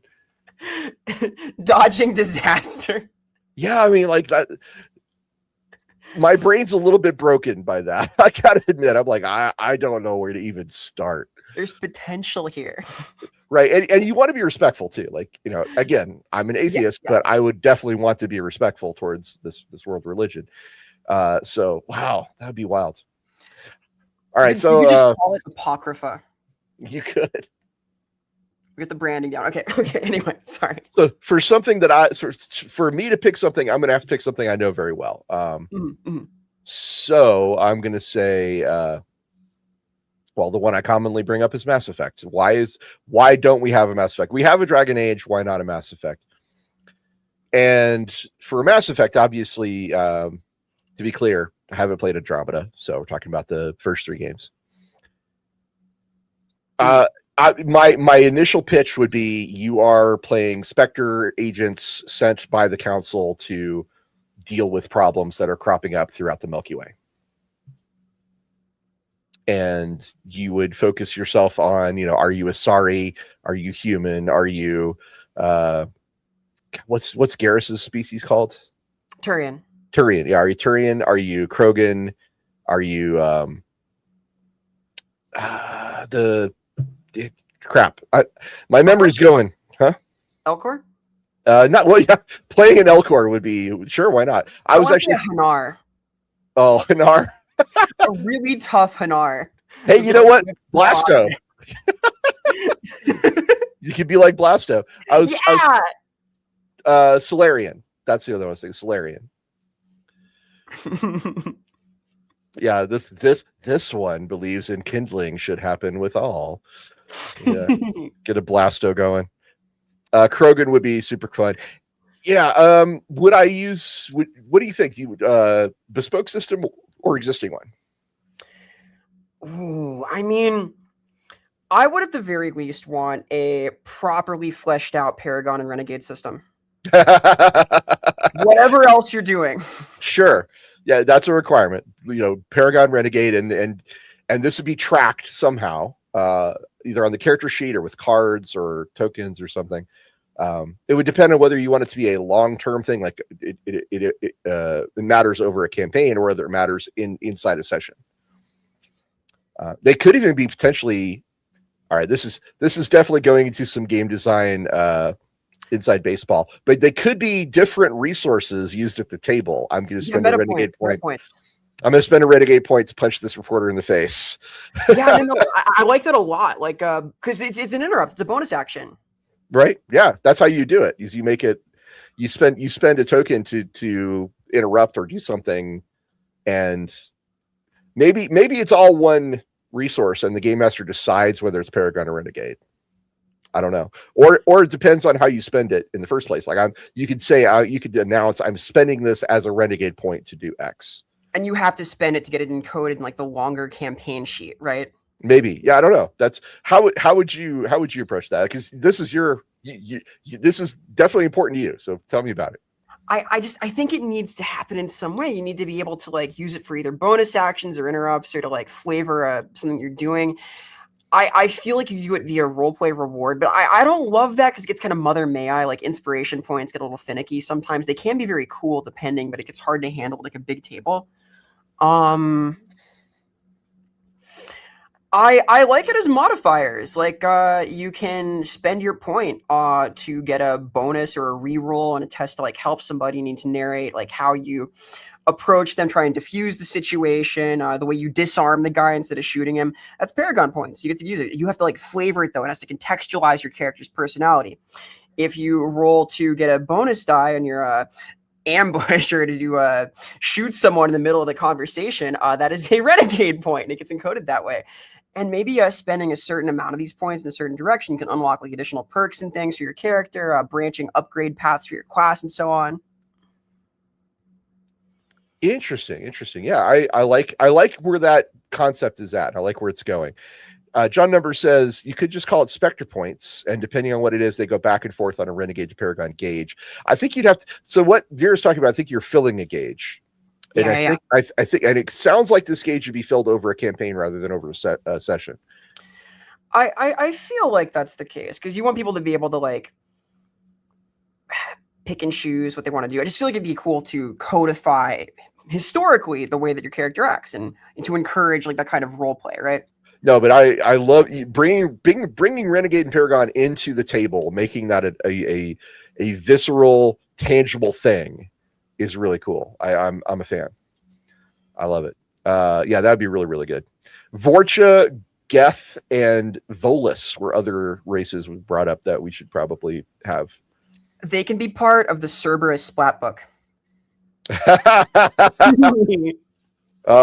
Cerberus. Yeah, so X Cerberus could be a great background element. It could either be like a D&D background or a feat or an edge that you pick up. Mm-hmm. Yeah. Wow. I hadn't thought about Renegade and Paragon, but now I'm like, that's so good. Cybernetics would be a part of it. Yeah, obviously it has classes built in. Like there's classes built into Mass Effect, vanguards, engineers, etc. Soldier, just to name 3, and then of course you got your biotic stuff. Biotic God, yeah. The Volus. The Volus signature class. Yeah, so that's from a fun little NPC you run into in Mass Effect 2 or 3. I guess it's 3. He's an icon. Maybe it's 2. I forget. But he's a cool character. So what's our core activity here? Well, I pitched that you're all Spectre agents and the council sending you out to deal with problems. So But there are other ways to go. You could be on what's the name of Arya Taloke's station? Omega. Oh, it's been too. Yeah, I think it might be Omega. I think you could be scum on Omega. Like you pick something that is like I picked the Spectres doing stuff for the council because that's what the games are about. And I feel like that would be the best way to link it up. Like the Dragon Age RPG started the very first box set for it. You couldn't be a Grey Warden, and guess what? Guess what the game was about? It was being a Grey Warden. And I was like, hey, you missed something there. Kind of got a big gaping hole. So that's why I pitched that as a core activity, but it doesn't have to be that. It could be anything else. I'm trying to envision like what the looming threat is. You could use the Reapers, I suppose. You could come up with some kind of other bubbling crisis. Yeah, I mean, if you set it depends on where you set it to. Do you want to set it pre, post, during the Mass Effect games? Do you want to and why? Like, why not set it during, right? Because then you got the Reapers, and it's all about the defending Earth from the Reaper threat. If you do it after the games, then the Reaper threat's not a big deal, but then you have to like figure out what the ending of Mass Effect 3 was. If you do it before, though, you've got the Batarians and the Rachni, which were mentioned by Sarmelian, Bloodweaver, and Hawk Oddly. Thank you, guys. Return of the Leviathans, which is also, I think, related to the Reapers. They were the creators of the Reapers, if I'm not mistaken. I like that. These are good options. And like wherever you base your campaign, that could be sort of the central threat. Like you could have the same sort of mission structure, but with a different flavor to it. Quite possibly. I think you'd want to keep the action based around some of the Mass Effect landmarks, like Earth, like the Citadel, like what's the Krogan homeworld? Tuchanka. Things like that. You'd want to pick out those things that people know very, very well and be like, these are the main places you visit. Like if you do a Star Wars game and you never go to Tatooine or Coruscant, what are you doing? Yeah, and part of the appeal is like fleshing out what life is like there. Like what's the vibe on Tuchanka? How do they recreationally wrestle in between hunting parties? Tuchanka would be I could do a whole adventure set on Tuchanka. I could do an intro adventure set on Tuchanka, probably. That sounds pretty cool. Here's a question. The ship. Oh, the ship needs to be part of character creation. Yes. What's your ship? What's on it? Who flies it? What's the crew? Yeah. Well, Rogue Trader did this. I've already done this with Rogue Trader. And Star Trek has got a pretty good way of doing ships as a character as well. That might be a place to look for additional how to make the ship a thing. The ship should be your home base, definitely. The issue with Spectres is you might have a situation with like hierarchies, and this was something we wrestled with Star Trek and Rogue Trader. Like, how do you make it to where it's not just the loudest player at the table? But Spectres generally have a looser structure, so yeah, and like ship roll doesn't have to equate to like actual pecking order. It's just like a structural thing. You can make this explicit and let people play with it, because some tables will do quite well with having a devoted like leader character, and some really will not. So we've got a super chat from Biofoot7874. The polar opposite of this topic, the worst possible settings for a role-playing game. Oh my God. Settlers of Catan, Monopoly, and anything with Vince Vaughn in it. I like Monopoly, the tabletop game. What if the boot is the secretly evil?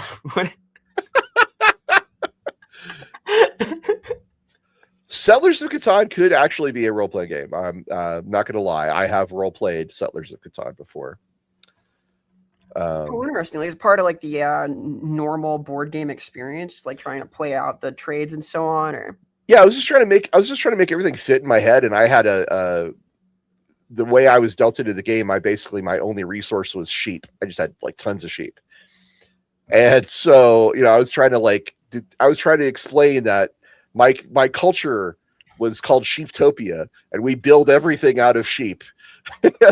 Because you in the game you would transform one resource into another resource. So I was like, well, like the bricks of my roads are made with the bones of dead sheep, stuff like that.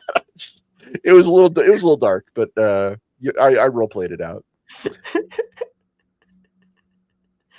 The Vince Vaughn RPG is a little scary though. Could be. As an actor, I don't hate him. Dodgeball is a fucking classic. Yeah, but imagine Dodgeball, the tabletop RPG. I mean, if Dallas could work, if you could do Ghost Dog, can Dallas work? I mean, I don't know. I feel like it. So I've said this before on this channel, and I think you'll agree. A good game master and a good group of players can make anything work. I do like to say there's no such thing as a bad concept. I say there are difficult concepts to execute well. So, I just thought of another Holy Grail for me. Yeah. League of Extraordinary Gentlemen, and the way I do this is you pick an era, and you and your players basically pick fictional characters from that era to form a League of Gentlemen to go do things. I think I love it. There's a lot you could do there. Yeah, I see it. Mickey Stopwatch has a big old super chat. Thank you, sir. Thank you. Ooh, I think Kinoko Nasu's various settings, Fate, Tsukihime / Melty Blood, Kata no Kyokai, etc., getting a Warhammer 40k treatment being my favorite Holy Grail. Malazan be damned, that would be before this stream. I can see it. There's a lot there. We're avoiding saying Nasu first, but the Nasu body of work, the spectrum of Nasu narratives is interesting and expansive and has iconic characters within it. There's a lot you could do, like even Fate by itself is a lot, right? Like there's so many pieces of Fate media that are so well fleshed out. There's like inherent character creation you could do there, various kinds of summoners. There's stuff. This is one of those things where I'm out of touch. I'm familiar with a very, very shallow definition of Fate. Like I just barely know anything about Fate, and that's it. So do you know about Neko Arc? Nope. We need Neko Arc as a playable character. This is a new archetype. Fate could be like its own episode. There's a lot going on there. Yeah. I agree with that. I saw a comment I wanted to reply to really quick, which was here we go. This one. By a foot. The movie's so bad it made Connery quit acting. Definitely needs a tabletop role-playing game. But to be clear, I'm talking about the comic book League of Extraordinary Gentlemen. To be clear. I'm just envisioning like the actual like tabletop book with like screenshots from the movie all over it. I mean, it can work, and you know, honestly, it's more about the concept than anything else. Like, even I like the comic book more than I like the movie, but it's mostly the concept, just the idea of it.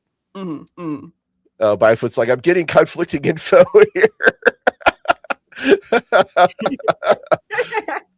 Oh my goodness. All right. Anyway, yes, love that movie. Joe Number says, rated E hands Connery be damned. You know what? I also like that movie. I'll stand up. I'm not afraid. I like hey, the design of Captain Nemo's ship and his car are freaking rad. I'll be real to say that.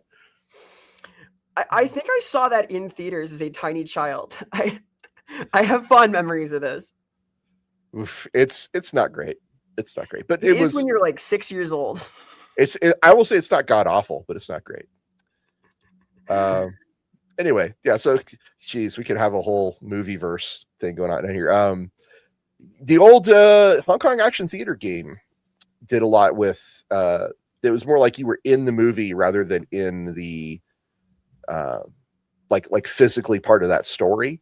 So it had a lot of movie isms around your role play, which were really cool. Feng Shui does that to a lesser extent. Like a Beautiful Joe kind of thing. A little bit. Yeah. Wow. That's deep cut too there. I like that. I love Beautiful Joe. There's a holy grail.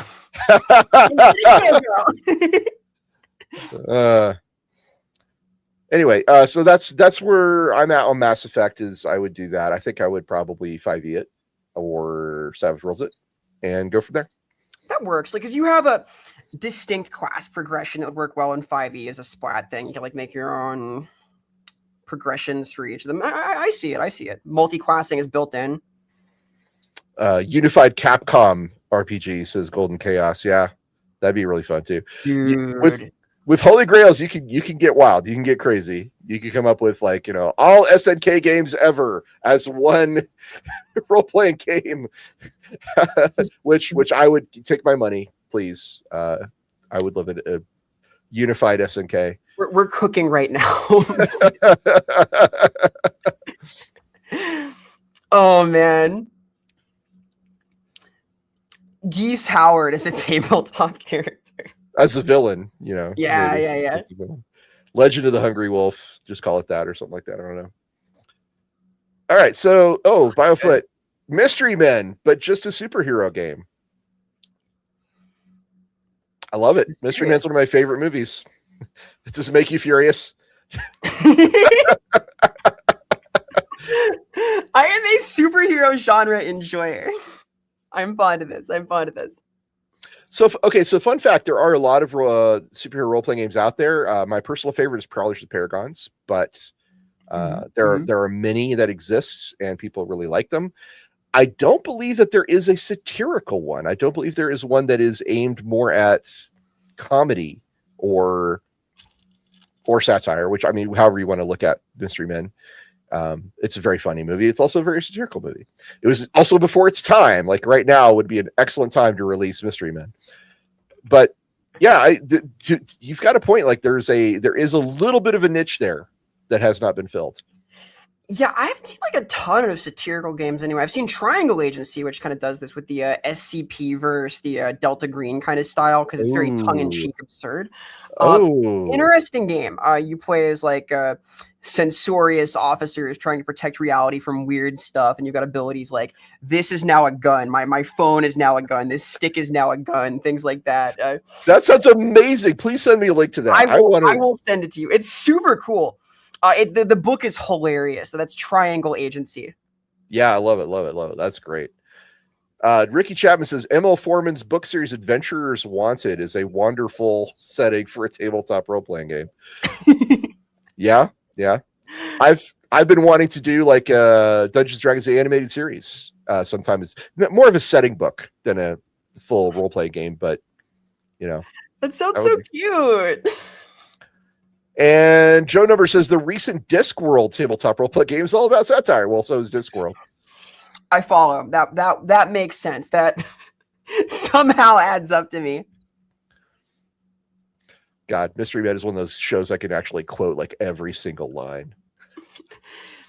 I've seen Indiana Jones brought up a few times here. Indiana Jones tabletop RPG. This is a solid choice, I think, because like it exists. There was a tabletop role-play game for Indiana Jones. Really? Have you heard of the prestigious Diana Jones Award?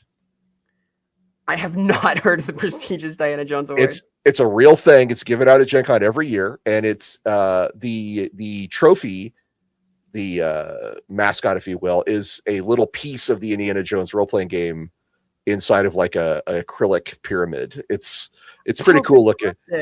Yeah, this was TSR very unwisely attempting to trademark the word. I'm not going to say the word, but it is a word that defines a particular German party in the 1930s. No way. Yeah, they tried to trademark that word because I don't want to get demonetized. Hey, Chronicles of Prydain, hell yeah, big fan. That'd be cool. I'm trying to wrap my head around that still. Sorry, I need a second. Yeah, they tried to copyright that word. Yeah. Huh.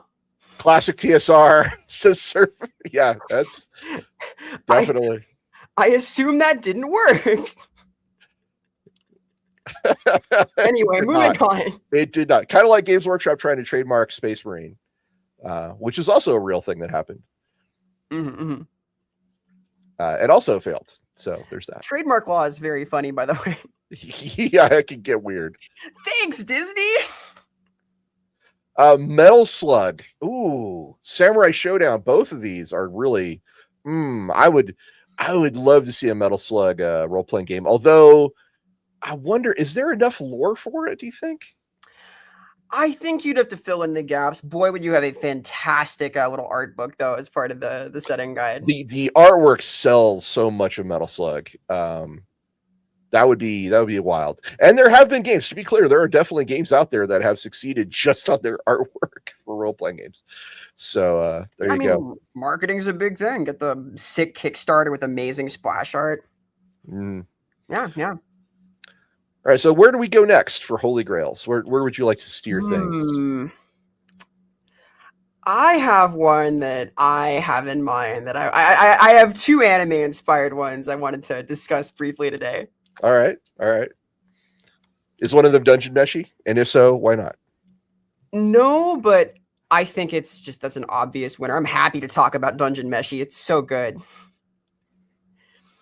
Like I've seen a few cooking systems. So Dungeon Meshi, for context, has a lot to do with the food chain and the precious nature of eating together with people. And I've seen like cooking systems in a few games. Like Fabula Ultima has one. There's a class called the Gourmet that does sort of monster cooking in this way, but it feels way more central to the Dungeon Meshi.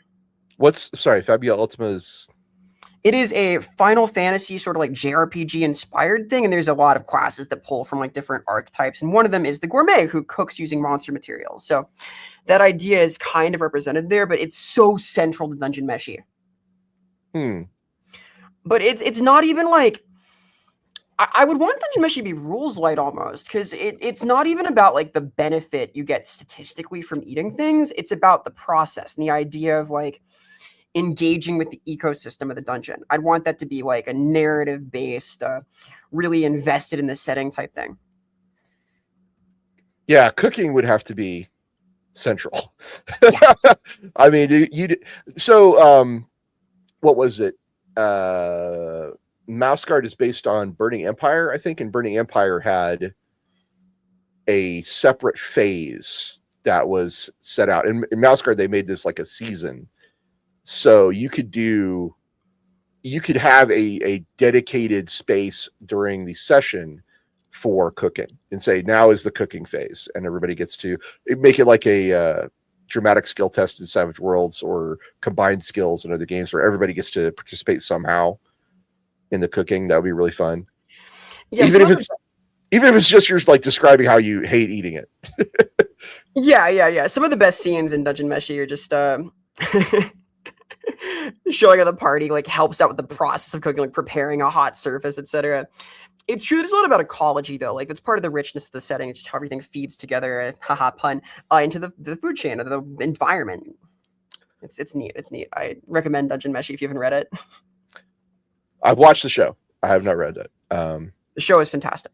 It's maybe my favorite studio. Oh, okay. We'll have to check it out. I don't read manga typically, so I mean the anime. Like Studio Trigger is just I like them a lot. Oh god, they're so amazing. They're so amazing. Elden Ring and other Soulsborne games would actually be really fun role-playing game setting. Yeah, for me the question there, because I have Bloodborne on my list, by the way. Of, Grails, because I love it. Let's talk about that, please. Yeah, because this sort of extends to the way that other FromSoft games would need to be run, because dying repeatedly is sort of the whole deal in these, and running back different encounters. And I wonder how you make that run narratively. I don't have like a great answer to this prepared, because you need to figure out if you're meant to play into the trauma of it, if it's meant to be a proper roll at it till you succeed kind of thing, where you're stat checking if you want to like plan better, etc. That's tough, because what happens if one person dies as opposed to the whole party dying? You know, and then you have like the issue of if getting killed repeatedly is part of the experience, how does the game master not abuse that? Right. There's a lot of like, I love the visuals of it. I love the aesthetics. The feel, though, I'm not sure you could replicate that feel. Yeah, that's the question. There was a Dark Souls tabletop RPG of some kind. I have not read it. I know that it exists. I'm curious how they handled this because a lot of the time, dying is kind of the worst thing that can happen to your character in a tabletop game. Like, shocker, wow. But these are built around it narratively. The tagline for Dark Souls was famously "Prepare to die."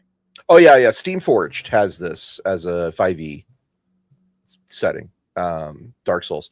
I guess Bloodborne though is you wanted to do Bloodborne specifically. Yes, So, yes, I did. So let's start with that. Let's maybe for people who are not super Souls like enjoyers, what is Bloodborne and why is how's it different? I'm going to spoil Bloodborne now. Okay. Bloodborne is a super dark, like almost tenebristic, like shadowy, Victorian styled werewolves and gore role playing difficult game where you play as a hunter in the city of Yharnam, and you are there to somehow unstick yourself from the nightmare that you're in. You've received something called blood ministration, which has infused you with something unpleasant to cure heaven knows what. And as a result, you are stuck in the hunter's dream, a recurring reawakening to the same night that you can only escape by wading your way through all sorts of nightmarish werewolves and monstrosities. And as you continue the game, you discover that, in fact, there's more than just beasts out there. There are also things from beyond, all sorts of outsiders. And it becomes very Cthulhu-esque, actually. It's sort of dealing with great old ones and abominations from the stars who have granted their pale blood blessing to some people on the terrestrial plane, and you have to unstick yourself from your nightmare by besting them in combat and even by becoming one of them yourself. There's a lot of embracing one's bestial nature, else transcending it to become something more, something from beyond. And it is a really rich setting that has an incredible aesthetic, and there's a lot you can do with it, I think. Interesting. I again, I love the visuals and the concept of one night kind of repeating itself is pretty cool. Although I guess I'm not as familiar with it enough to say, like, is there a way to make this not Groundhog Day, right? Like where we just are not memorizing patterns. Apparently that is how the Dark Souls system ran, according to Hawk, which I'm not sure I love, honestly.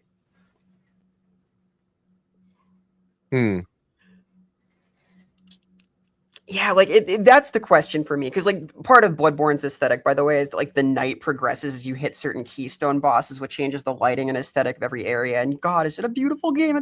It's like the prettiest game in the world. Please, if you can, I won't get it. There are ways to play Bloodborne. I promise. You can play it. It's playable. I would like to play it. I just haven't got around to it. Oh God, and it's one of my favorite things ever. Anyway, the question of like how to avoid Groundhog Day. How do you not make this just memorizing the pattern of the day, right? Yeah, it's a question of whether you embrace that or whether you try to build around it in some way, like make it progressively worse for you to die to the same thing. There's punishment mechanics like this in Dark Souls 2, I believe, where your health bar is reduced progressively if you fail at the same thing. You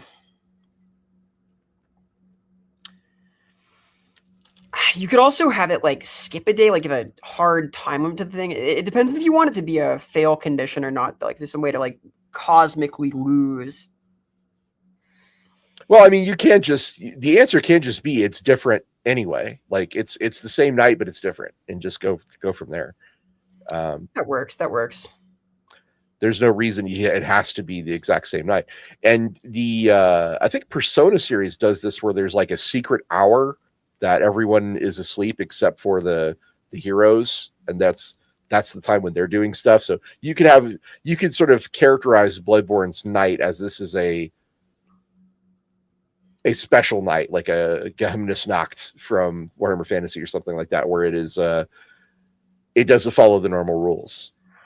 I kind of like that because part of the idea is that like there are some people still like alive and locked up in their rooms. As the night progresses, there are fewer and fewer of these, but you could even play it out so that it's the world is more alive. Time is passing, but there is this special like otherworldly condition. The pale blood moon is shining, and things that happen are sometimes undone. But the dying during it might have negative consequences. You lose a little bit of your humanity. You could have that be a lingering consequence that kind of sticks with you, makes their stakes exist. So Yeah, I dig it. I think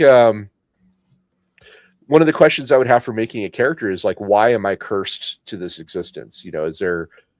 Am I at all aware of whatever sin I've committed to be here, or I'm not sure. Again, I don't know the lore, but I'm sure there's some kind of reason why you're condemned to this night.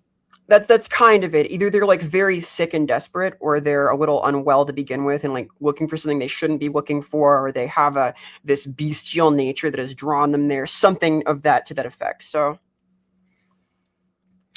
I feel like you'd have to do some work on the combat system too, because there's the combat in Souls games, which again I'm not super familiar with, but it does seem like it's got a flavor all its own.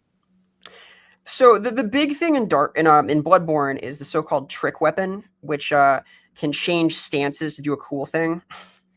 Mm. And it's usually optimal to nail that, but you want that aesthetic. Right? They've got all these very cool mechanisms for these beast hunting weapons that are, I guarantee you, just very rad. Oh, I believe it. I definitely believe it. Think like a handheld cleaver with serrated edge that switches to a pole arm. It's neat. It's neat. Okay. Yeah, I mean, if you could find a way to make that mechanic really interesting, like I think you nailed Mass Effect with the Paragon and Renegade track and having tokens. I think that was perfect. Is there a way to do that kind of weapon switching thing to incentivize that? It should be really flashy and cool when it happens. Like, you could get extra dice on your attack if you narrate it in a particularly good way. Yeah, because like that's your cinematic hit, right? That's your super rad thing. It does do a lot more damage. Or it could be reflected as part of a critical hit or something along those lines. Yeah, like maybe you could spend a meta point to guarantee it, or if you crit, that just happens. You like nail the right condition to get your cool swing off, and have weapons have different properties. Then you're in a different state after it happens too. So there's stuff there. There's stuff there. I like that. Good critical effects can be very memorable. We've talked a little bit on the show before about Rolemaster and how it's had all these bizarre crit tables, and of course Dark Heresy, Rogue Trader. There was a game called Arduin Grimoire that was from the 70s, and a friend of mine was making a new version of that, and we play tested it. And there was a battle in which I rolled the crits, and I rolled on this really, really big table. And whatever the result was, that Death himself showed up to applaud me for just how well I killed that guy. And I was like, I'm not going to remember anything else about this session, but I'm going to remember that. That's metal. I would say metal. Bloodborne needs good criticals, though, because there's something called a visceral attack in Bloodborne, where you literally reach inside of your opponent's stomach and pull out whatever you find. Ooh. That's your reward for parrying things in Bloodborne. You just use your hand, and it's so grotesque and violent. I love this game. It's like my favorite FromSoft thing. Anyway. Got a couple of super chats here. Joe Number says, Ross fights Bloodborne, Vera as commentary / coach. I would be delighted. And I'll tell you right now, again, Ross has his very own Twitch channel at the Ross Watson. That's right. And I will be starting it up very, very soon. It's gonna happen someday. Who knows? Oh my God! You know what? If you're willing to ride or die with me on that, I'm down. I'm so down. Are you ready to play a really hard game? I guess. Yeah, that's the spirit. Let's go. Yeah. Ricky Chapman. Ricky Chapman's he's familiar with the Steamforged Dark Souls game. He says they handled the death mechanic very well, in our opinion, with every death having great risk by rolling on a chart and suffering. Suffering feels like it is part of Dark Souls / Bloodborne. Yeah, like Dark Souls is kind of about loss. It's about like forgetting yourself and hollowing out, where you turn into a beef jerky person who kind of runs on autopilot. Bloodborne is more about losing yourself to the beast, to becoming a rabid monster, or this sort of passive, pale-blooded entity. So, Are those things like are those things at all like the Dark Urge in Baldur's Gate, where you can become like a monster, or kind of like the bestial nature seems to come from like an infusion. There's a lot of lore, but there's they've found like ancient monster blood, and there's some hand of the old ones involved in this, and people are mutating into all sorts of things. okay? It's very cool. I mean, it's a little bit of like those memes of like, here's your weapon, now go fight God. A little bit. There's some god fighting that can happen. And I think every one of the Souls games. Okay, all right. Well, we've done a lot here today. We've committed me to playing Bloodborne with Vera. That's going to be interesting. That's going to be great. I love it. All right, I'm down. I got to try it. I got to try it someday. Might as well be now. It's a cool game. But yeah, Bloodborne. So I love the aesthetics. I love the darkness of it. Suffering as a mechanic. Is there a way to make that something that would be part of your character? Well, we have the insanity systems and corruption systems as sort of an example of how this can work. Lingering effects that can result in traumatic responses to certain things, compulsory, intrusive thoughts towards violence and the like. There's room.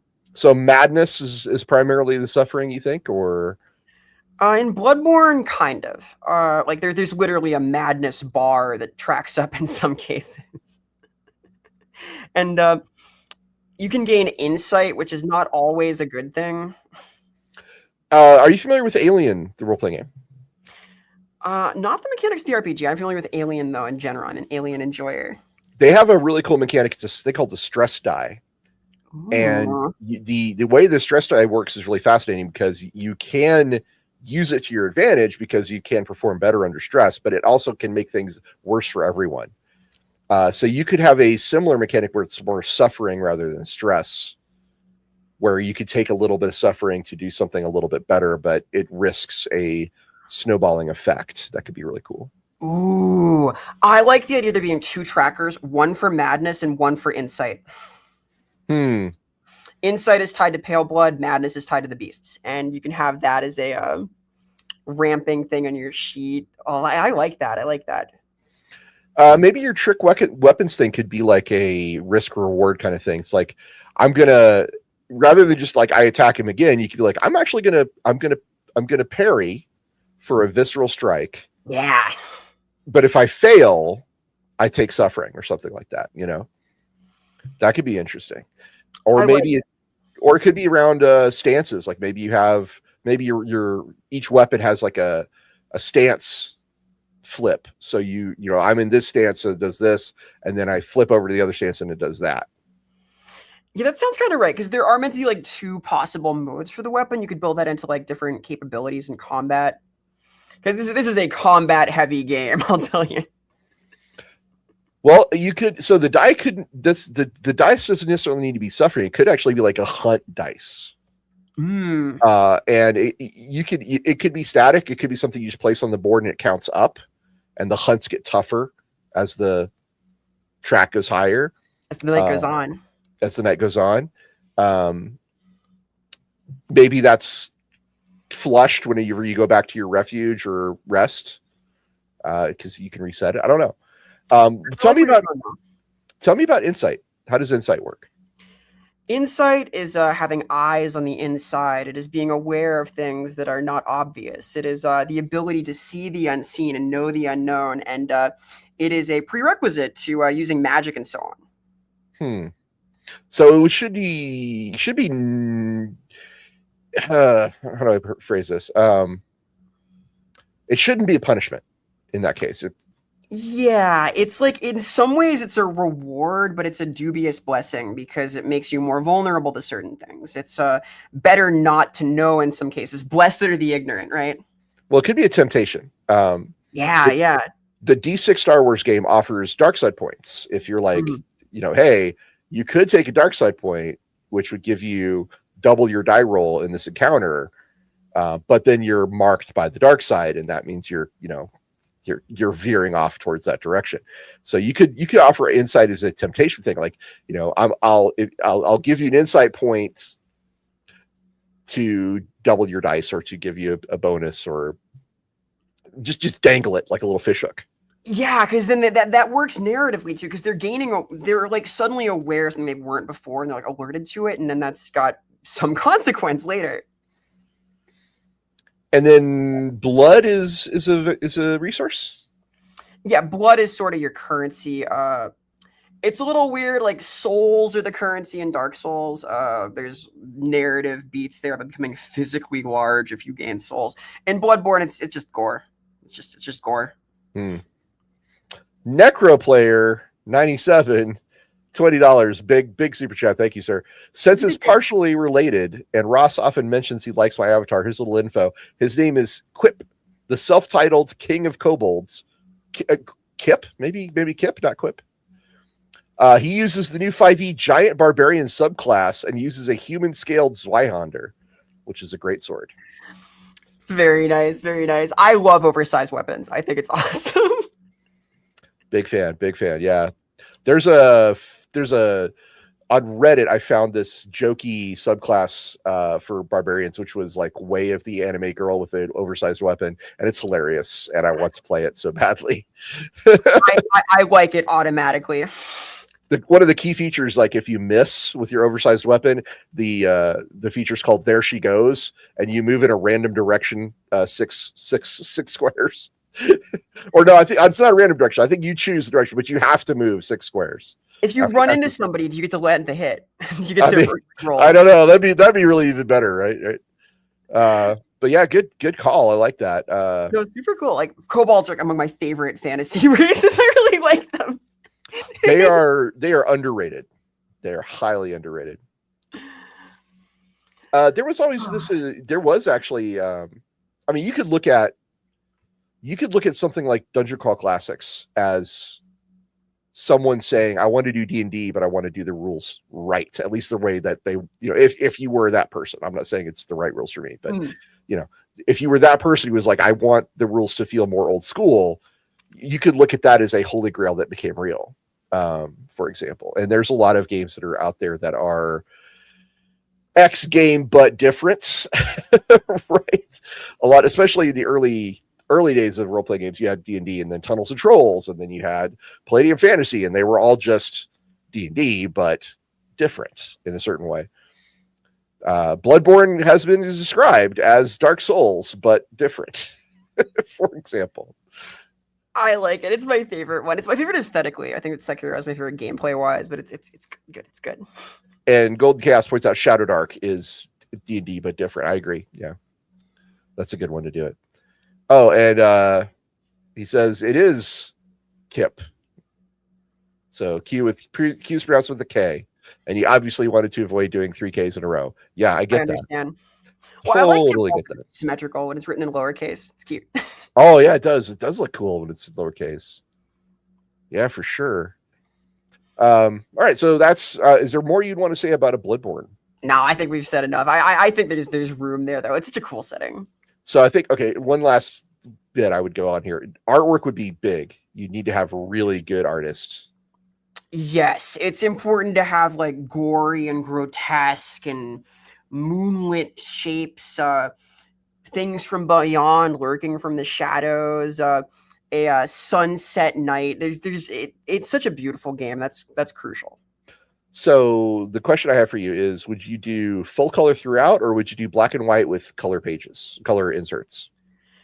It has to be full color. The budget's going to hate us. Yeah, that would be a full color one for sure, and it would be a lot of ink. Yeah, a lot of red ink. Buying the PDFs, I'll put it like that. Yeah, sometimes a great idea can be born. I should point out, sometimes as a game designer, a great idea can be born from, I want to do X, but I want to do it slightly different. And that might be a film, it might be a franchise, it might be a video game. I have a concept I've been working on, which is best described as what if Highlander, but slightly different. Like I want to do Highlander, the role-playing game, but I don't want to use the films. So that's what I'm working on, is one of the things I have in the background. Anyway, that's where Holy Grails can be really cool. Is they can be inspirational, they can be aspirational. They don't just necessarily need to be a thing that you sit down and talk to your friends about and say, man, we need a role-playing game for this. You can brew one up. Like it's a cool thing.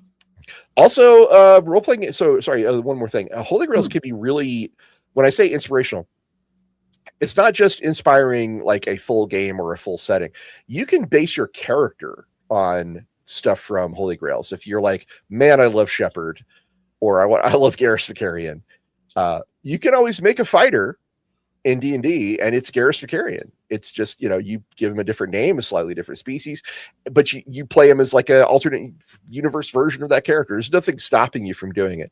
And I've found a lot of good ways to use Holy Grails in that manner, because you can adapt something on the fly. If you don't already have something in mind, it's easy to go, I was thinking about that Bloodborne game that Vera was talking about. I could make a really cool hunter with like a trick axe who uses blood as like one of his cool things. And all of a sudden you have a very, very different Ravenloft character than you had before.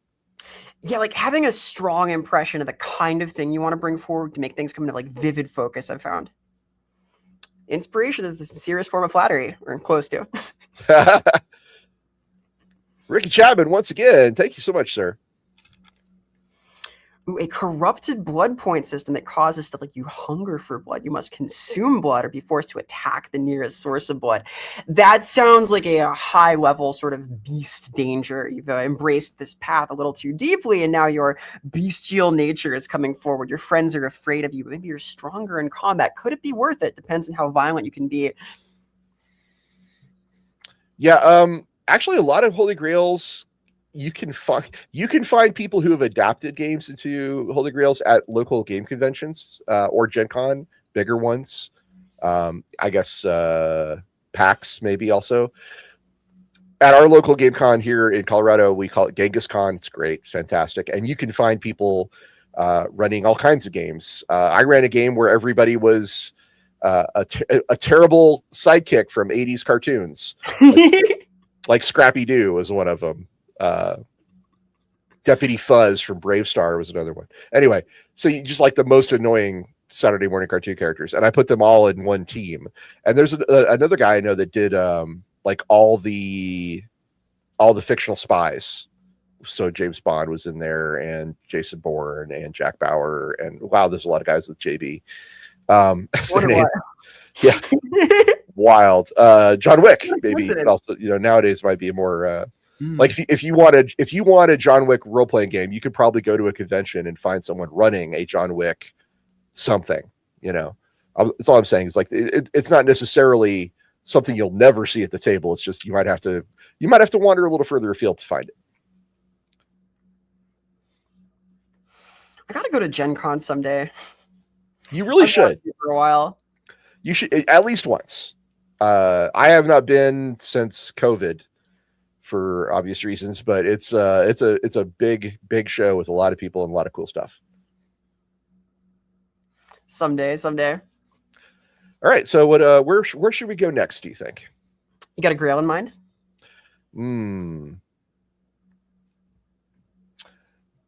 I mean, I do. It's a deep cut. For anybody who's probably not, for anybody under 40, this is probably going to be a deep cut. But how about this? Thundar the Barbarian. If anybody's familiar with it, cool. If you're not familiar with it, I'll try to explain it very briefly. Thundar the Barbarian is a pulpy, Conan-esque adventure show set in a post-apocalyptic America after a rogue planet split the moon in half and unleashed cosmic destruction on the world. So it's several hundred years later. there's savagery, super science, and sorcery. There's, it has all the tropes of like Conan fantasy. So you have like serpent men and idols, but you also have like supercomputers, and you have, guys trying to animate the Statue of Liberty as a golem to rule over what's left of Manhattan, stuff like that. And that would be something that I would be really into to designing, because I just love weird pulp stuff generally. And the vibe of Thundar is it's a very specific kind of sword and sorcery with a post-apocalyptic like shell over it, like a layer. Well, there's a lot of potential there, right? For like a post-apocalypse with like landmarks you recognize in the setting. Yeah. I think honestly, like part of the book I would do is like how to turn your hometown into the post-apocalypse. Yeah. So you have like humans are obviously very popular, but you also have like Ukla the Mock is one of the main characters. He's essentially a Wookiee because Star Wars had just come out when this show was premiering. So you would have like you could have non-human characters, you could have robots, you could have cyborgs, you could have wizards, and you can have crazy plots. Like you could have like a diamond mine, or actually, sorry, it's mystical ruby mine somewhere underneath the ruins of Detroit. Because why not? Because there was cosmic destruction. It's been hundreds of years, and magic exists, so weird stuff can happen. Yeah, that's a holy grail I'd love to design and work with. Very nice. So would you pull from like what tone would you aim for with this? Oh, well, okay, the tone would be very, very much sword and sorcery. Like, it's a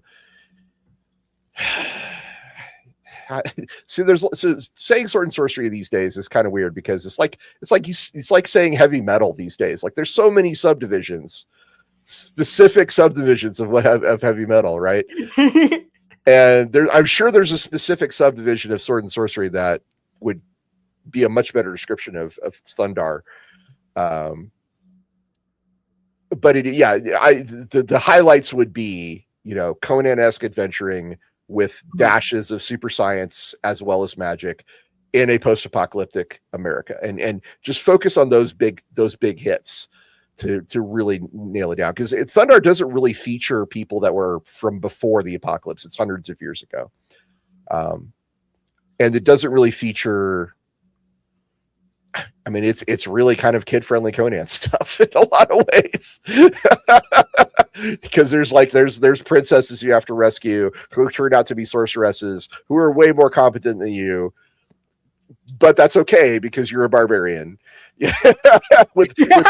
with a totally not a lightsaber, please don't sue us, legally distinct sun sword that you wield. Because Star Wars had just come out. And there's totally not a Wookiee called Ukla the Mock. Yeah. I don't know. It's one of those things, like either you know it or you don't. And if you don't know it, it's hard for me to describe it, but that's kind of where I would come from. So the core activity is just do-gooding, it's saving the day, it's adventuring about. Well, so that's the thing. If you're talking about Robert E. Howard style fantasy, there typically are not quest givers. Even Fafhrd the Grey Mouser had the two wizards who would often say, "Hey, we need you to go do a thing," and they'd pay Fafhrd the Grey Mouser to go do things. So they had quest givers in Lankamar, for example. But Conan really doesn't. Typically, he gets caught up in events, and Thundar is very much the same way. Like they'll be traveling somewhere, and they'll encounter a problem that needs to be solved. That would be a challenge to come up with some sort of to further define the core activity. I think would be a challenge. Well, if you have like a group buy-in for like, hey, this is going to be kind of pulpy and fun, you're going to be walking along and then something's going to happen. And you guys to be like, yeah, we're doing this now. I think that can work. Well, so this is group acceptance of the nature of the thing. Honestly, that's part of the thing I'd love to do. Why the Dungeons & Dragons the animated series, because there is literally a character literally called Dungeon Master who shows up to give them missions, which I think would be hilarious. Which is fun. Just saying. Godzilla Rex is science fantasy. It definitely is science fantasy. Yeah, I'm sure there's that may just be the term. I'm not a scholar of sword and sorcery. I couldn't tell you, but I have a friend of mine who is. So, Oh, interesting. Stony Bridge. How about a Chronicles of Narnia role-playing game? Well, we were already talking about the Bible, the tabletop RPG earlier. Oh, okay, all right. Is Aslan a reference to the story of Christ? Yes. Does that make the Chronicles of Narnia a Christian fantasy? I would argue no. I think it's influenced by, but it is not the same, because the creator of the Chronicles of Narnia, what's his name? Damn. Anyway, the creator of this Chronicles of Narnia, he was contemporary with Tolkien, and they talked to each other quite a bit. Yeah. So I wouldn't expect it to be just the Bible. No, I don't actually think it's the Bible. That's funny though. That is funny. No, it's a rich setting for it. Like there's a wild wilderness there. C.S. Lewis is the guy's name. Thank you, Golden Chaos. There's room for intrigue, room for space to explore. There's peerage. Like we talked about peerage as like a possible progression system, a goal for the characters. Well, so honestly, one of my favorite tropes is, guy becomes a king and then has to rule, right? Mm-hmm. Or, I mean, I know that's very sexist to me. I'm sorry. Let me try again. Person becomes a ruler and then has to rule. So yeah, the Chronicles of Narnia, that would be an interesting aspect to take with it. But they're primarily framed as adventure for kids. Primarily, there's epic battles. There's a lot of violence. Like they're leading armies in some cases, right? They're definitely leading armies. But I think that's part of like the way I'd want to lean in on Narnia is about that rulership. It's about that responsibility, and less about just like, let's go kick in the door and kill orcs and take treasure. It's instead like, how does this affect the land? How does this affect our legacy? How does this affect... That might be the way I would go. What do you think? I can see it. I do have a soft spot for like management role playing. I think it's interesting to delegate and organize and try and sort out the logistics of responsibility. I think it's fun. My favorite D&D setting is the least respected D&D setting, unfortunately, Birthright, which is a very fantastic kingdom ruling simulator on top of D&D. I'm not too familiar. I'm curious now, though. Well, so they created a book called 30 Years of Adventure, and this was back 20 years ago. And in this 30 Years of Adventure book, they covered every single setting that ever created, even things like Mask of the Red Death or Red Steel, all that stuff. They left out Birthright. They forgot about it. That's why it's the most disrespected one. Maybe for the next 30 years of adventure, in 10 years, they'll include Birthright. Yeah, that would be nice. Mickey Stopwatch, thank you for being a member. Akiba Maid War. You play Yakuza-owned maid cafes. Can I play as a chicken? So Maid, the role-playing game, exists, and I have been bugging Vera because I want to talk about it. There's some really interesting mechanics in it. We're going to talk about Maid at some point. We're going to talk about Maid and I think Necronica. Oh, that'd be cool. Yeah, I'm down. SLA Industries is another one. I think Mike Mason told us we need to do something about that. Slay Industries, I think it's, yeah. I'm sold. And Joe Numbers, okay, how about Golden Compass? Completely different direction, LOL. I see what you did there. Ooh. I mean, talking bears would have to be a playable thing, right? Yeah, like Damon character creation is cool. Like everyone likes a personified creature. I'm not really familiar with Golden Compass. You are more familiar with it than I am. Not deeply, but like your soul has an animal companion, and that is an awesome character creation hook. Interesting. All right, and Focano says talking all that game up to a Spelljammer fan. Hey, Spelljammer got its own box or a slipcase set. Thank you very much in 5th edition. Birthright still hasn't gotten anything. Spelljammer, I think, is better known though. It's like it's sort of on the tip of the tongue, right? Oh, I'm a fan of Spelljammer. I will defend Spelljammer. That's a fun setting. I will. That is a fun. What that is not one of the bad settings that TSR came out with. Hot takes incoming. Well, we could do a whole show about TSR settings, frankly, because there's one I learned about today I didn't even know existed. Oh yeah, yeah. There was one called Pelennor that was created by the TSR UK team, and it was published in their Imagine magazine for several years. And then when they shut down the UK division TSR, they created a new magazine and published Pelennor there. And I was like, well, I've never heard of this. What is Pelennor? And I'm like, I have to go check it out. I'm curious. I've not heard of this either. So right. It's one of their, they also had a setting. They published like 3 adventures called Jackandor, which was part of it was basically like barbarians versus magic users thing. And there was Red Steel, which was a very, very strange little setting. Well, I already name checked Red Steel, so I thought I might as well name check Jackandor and Pelennor as well. Mm-hmm. Question, Mickey Stopwatch, how did I hear of this? I don't know, bro. I looked it up and I was like, oh wow, I didn't know that existed. You got the deep cut in there somewhere. Professor Shap says, as a DM, if one of the players claims to know something they shouldn't, then the DM say, do not cite the deep magic to me, witch. I was there when it was written. For the Narnia RPG. Strong. All right, so Grails. Is it your turn? No, it's yours. I did Thundar. Oh yeah. Okay.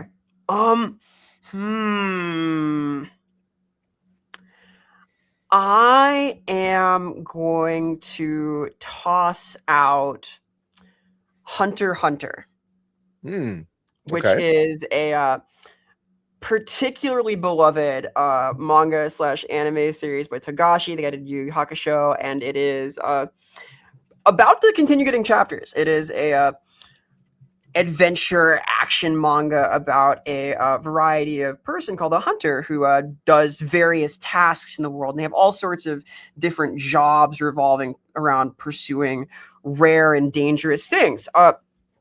For example, there are gourmet hunters who chase after delicacies that are often created from monster parts. A little bit of Dungeon Meshi, a little bit of Toriko there. There are relic hunters who are like dangerous archaeologists, a little bit of Indiana Jones there. There are human hunters who do like bounty hunting and so on against criminals. And it is well known for its really interesting power set, which in English is called Nen, which is super personalized to the individual, but has a lot of really specific varieties. Like there's emitters who shoot things out. There are enhancers who make their body stronger in some way. There are channelers who activate an external item with their aura. And this is like a really well-developed and well-realized system that has a lot of nuance to it and a lot of flavor within it. So there's a lot of cool things you can do with this at the table, I think. Sounds like you definitely need a bespoke magic system. For yes. Or heavily modify an existing one. Yeah, I would say that's like the core of the system is like getting to do cool things with your aura, with your supernatural abilities, which is like the more literal translation of what it does. But can I farm my aura? You can farm your aura. You can be an aura farmer. Ross, I gotta say, you're already doing it. You're ahead of the curve. Oh. No, but it's such a cool system. And they really flesh it out well. There's a certain distinct, like even percentage-based properties of how well you can bring out other kinds of abilities, depending what your specialty is. There's conditionality, like Jujutsu Kaisen, as you brought up here. The limitations on JJK's powers, like how explaining it makes you stronger, is directly inspired by how Hunter x Hunter's Nen limitations work. If you swear certain oaths to yourself, it makes your Nen conditionally stronger and so on. So there's cool stuff there. I should point out as a side note, I am one of those anime fans that didn't realize you weren't supposed to pronounce the X for a very long time. So I was telling my friends excitedly about this new show, Spy X Family, and one of my friends is like, "Bro, you don't pronounce the X," and I'm like, "Really? Oh, I didn't know that." And so You when and you're your saying book. Hunter x Hunter, I'm like, "Oh, that's the one with the X." Yes, yes. Oh, I spent like 10 years saying Hunter x Hunter. So Spy Family and Hunter x Hunter, yeah. So it sounds like for character creation, like you'd want to start with your goal, like what's your main goal, and then what kind of hunter are you? Yes, because all of the characters are hunting after something. For one of the main characters, it's money. For another one, it's the stolen eyes of their clans people. For another, it's his father who's gone missing. And that's like sort of the core element of it. But then you have these brooding threats. Like it would be really well served to have a master threat for the setting, but like even like the exam to become a hunter can be a whole like series of campaigns, because one of the best known arcs of the manga is literally them just getting their licenses, at which point they don't really have nen yet, most of them. Okay, wild thought, but Mm. you know how in anime, or I guess it's from really from Japanese culture, but it's been popularized by anime. You know how in anime a character's blood type often determines their temperament. Yes. You could do that with character creation, where the blood type or temperament then kind of informs your nen a little bit. I like it. I like it. There's a lot, because like no, seriously, this is such a well-developed setting. There are like certain personality types that are meant to associate with certain kinds of nen, and there's even like forms of divination for it you could roleplay at the table. There's like a water exam where you have a glass of water in front of you, you like channel your nen into, and something happens to it, becomes sweeter or warmer, it spills a little bit. You could do that at the table as part of your character process. It's a beautiful thing. And if you're allocating your aura, maybe that's like a resource, or it could just be a choice of like stances.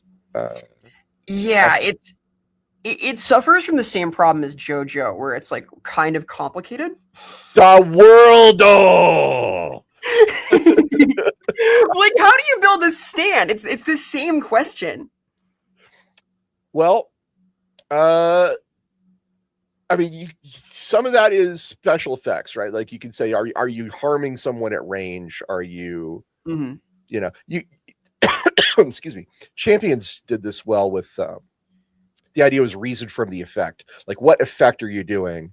And then you layer the cosmetic over it of this is actually water, or this is actually fire, this is actually, you know. But you could broadly break down the types, like the emitters or the enhancers or the Right. whatever the rest of them are, and then have like a defined game effect, and then say, but the visual's up to you.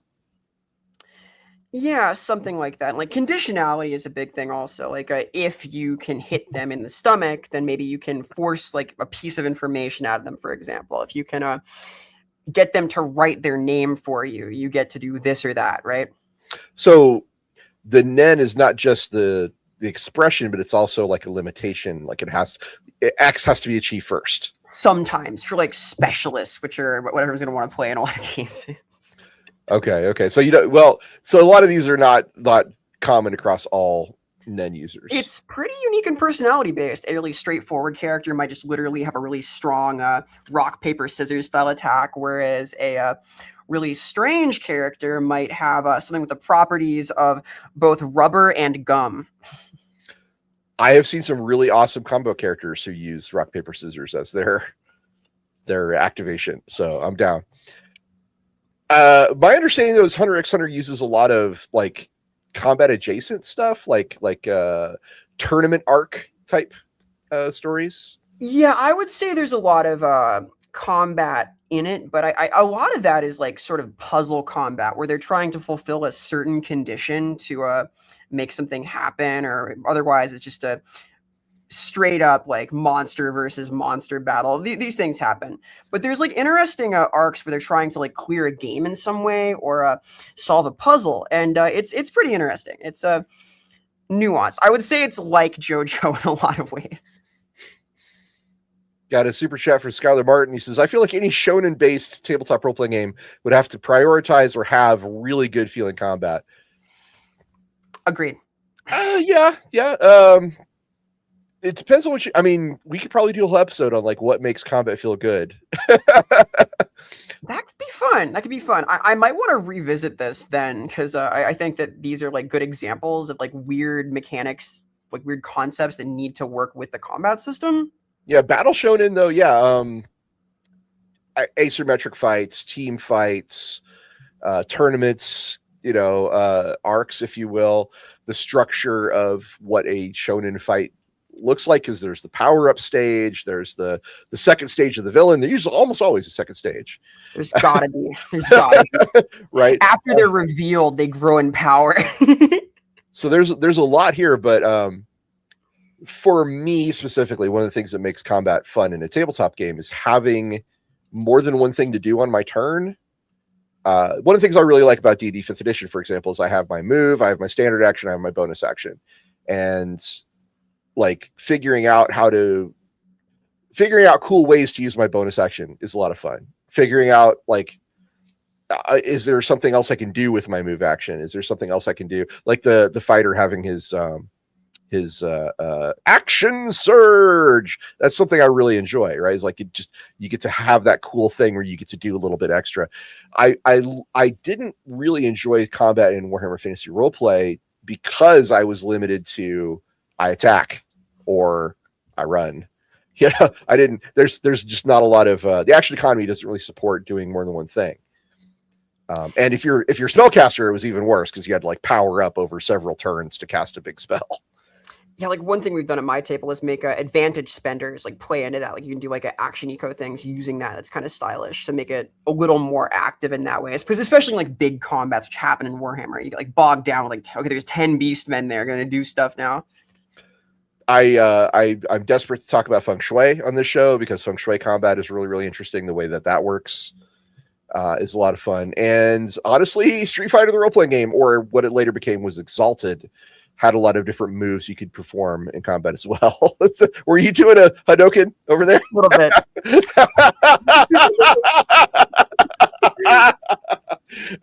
For people who can't see, Vera's avatar is performing Street Fighter moves in the background. It's so cool. I do 100 crack kick, but I don't think I can. Super rad. Super rad. Yeah, Hunter. Wow, that's interesting. I mean, yeah, it can lend itself well to a few kinds of adventures. You have like various villainous organizations. You're like brewing monsters that are dangerous.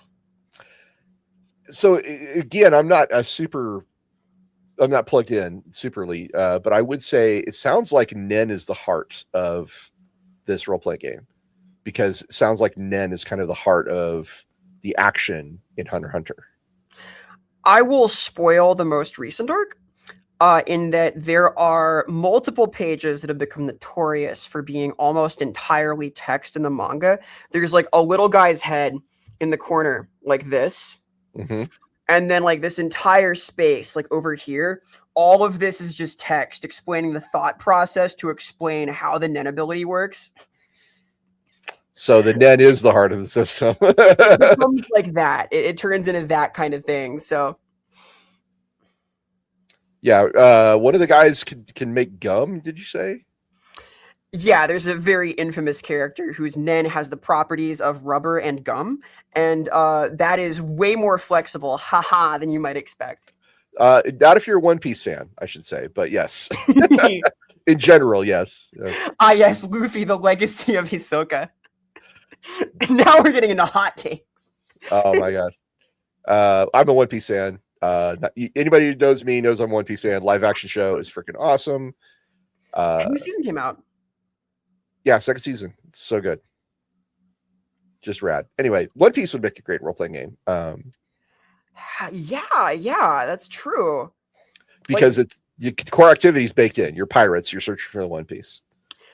I feel like Devil Fruit has the same issue as building a stand or building a Nen ability, though, in that it's like pretty unique and it's pretty flexible. So you need to like define like how that behaves, what it does. Because like, come on, you're gonna want to have a Devil Fruit or two in your party.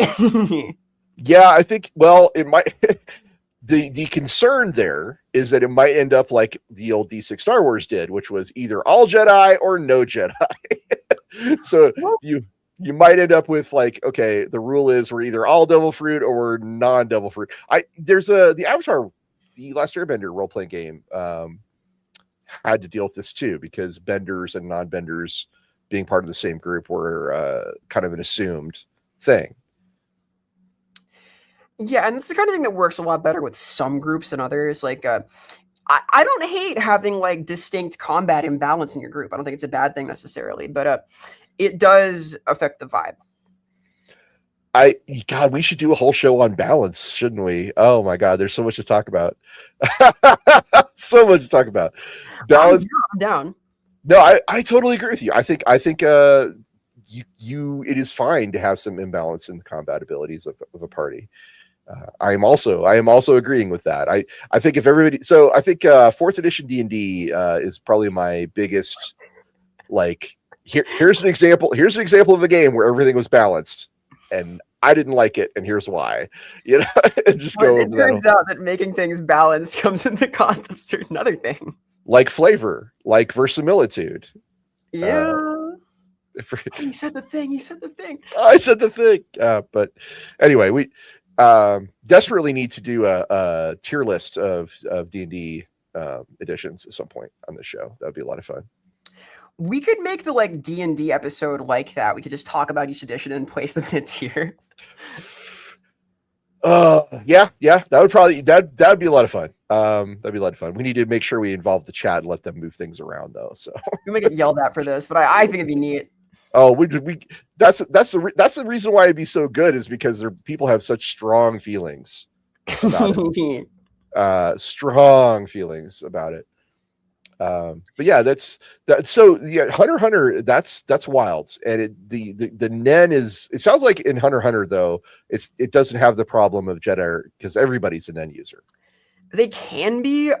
Everybody who's like a successful hunter is a Nen user, basically, after some fashion.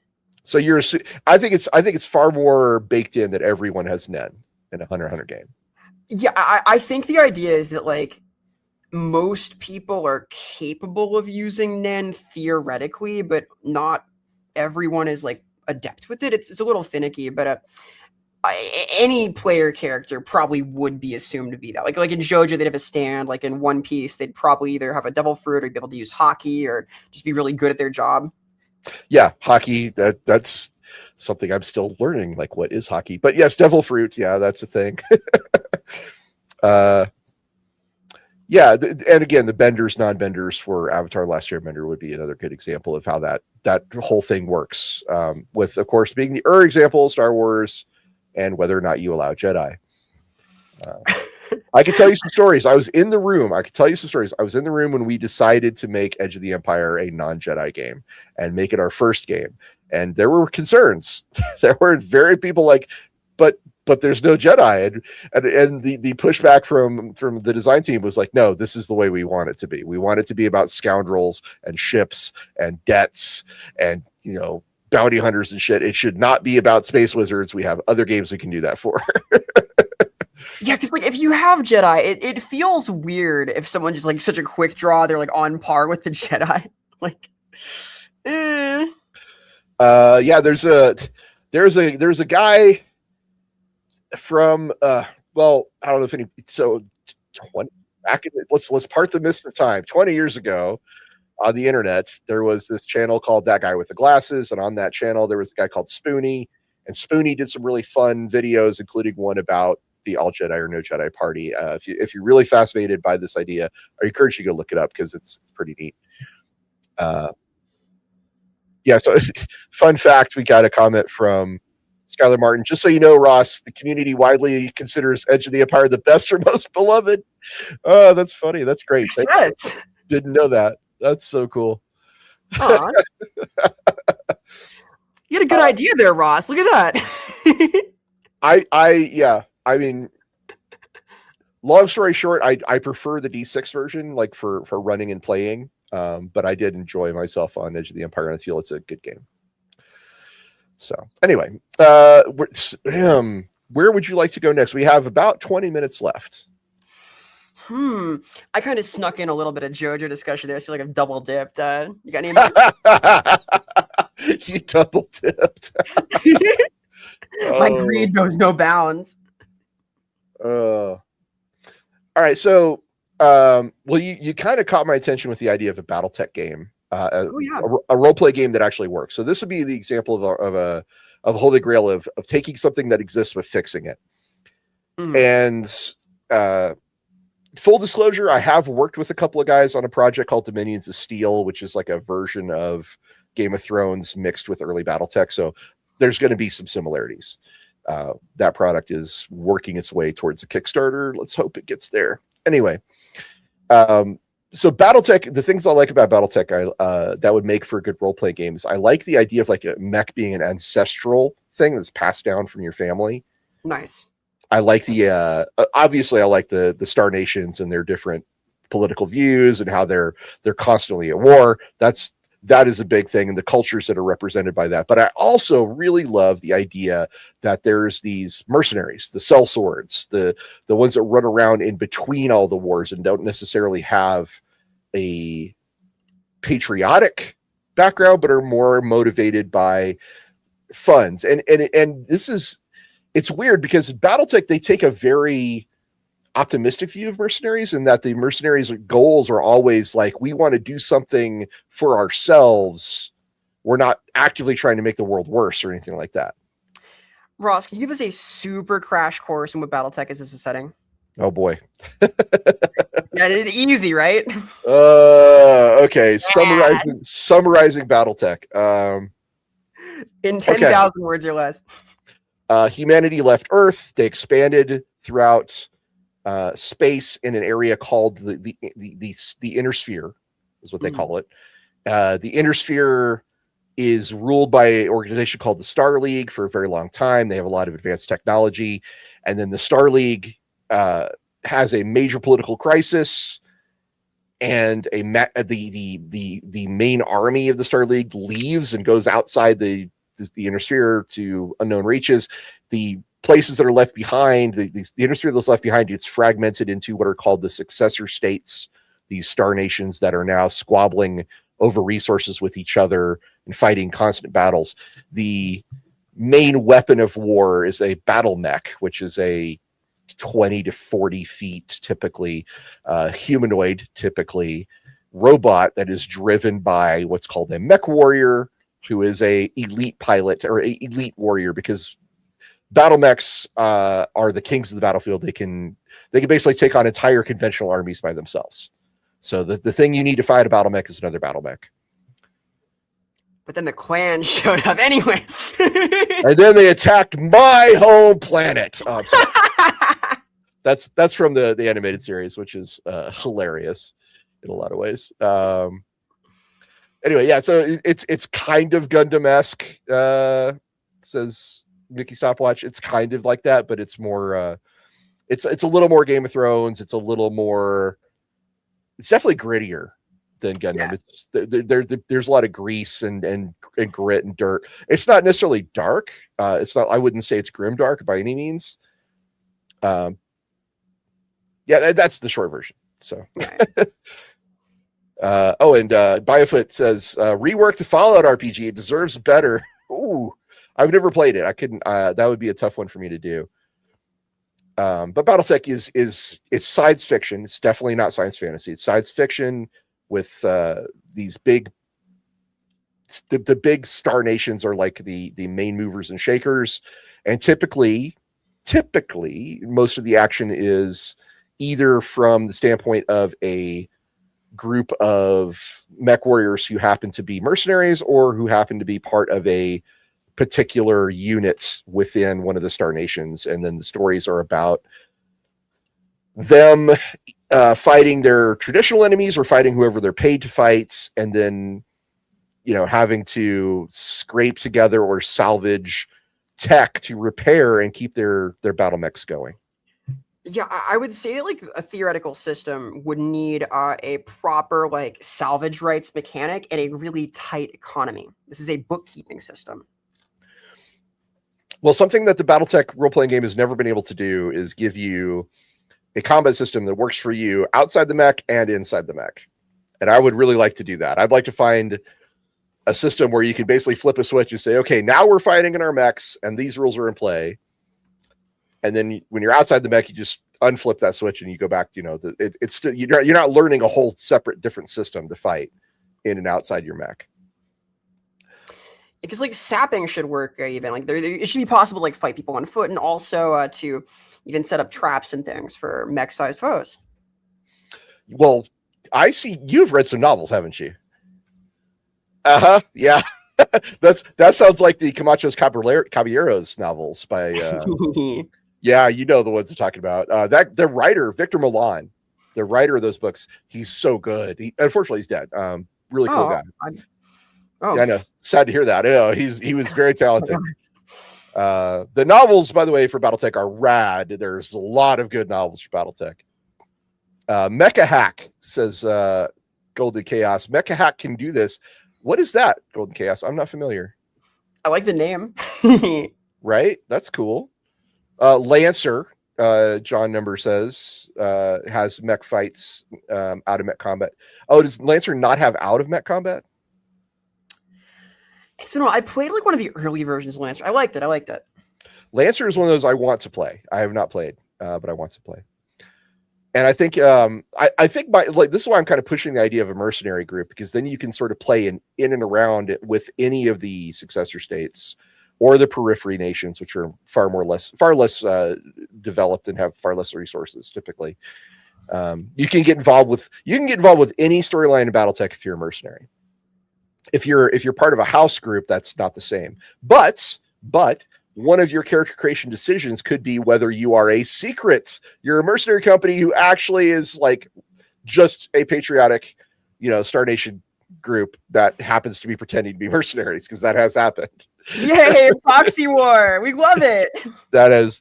Oh, okay. Golden Cast says Mecha Hack is the Black Hack, which is a lightweight 5e based OSR system modified for mechs. I did not know about that.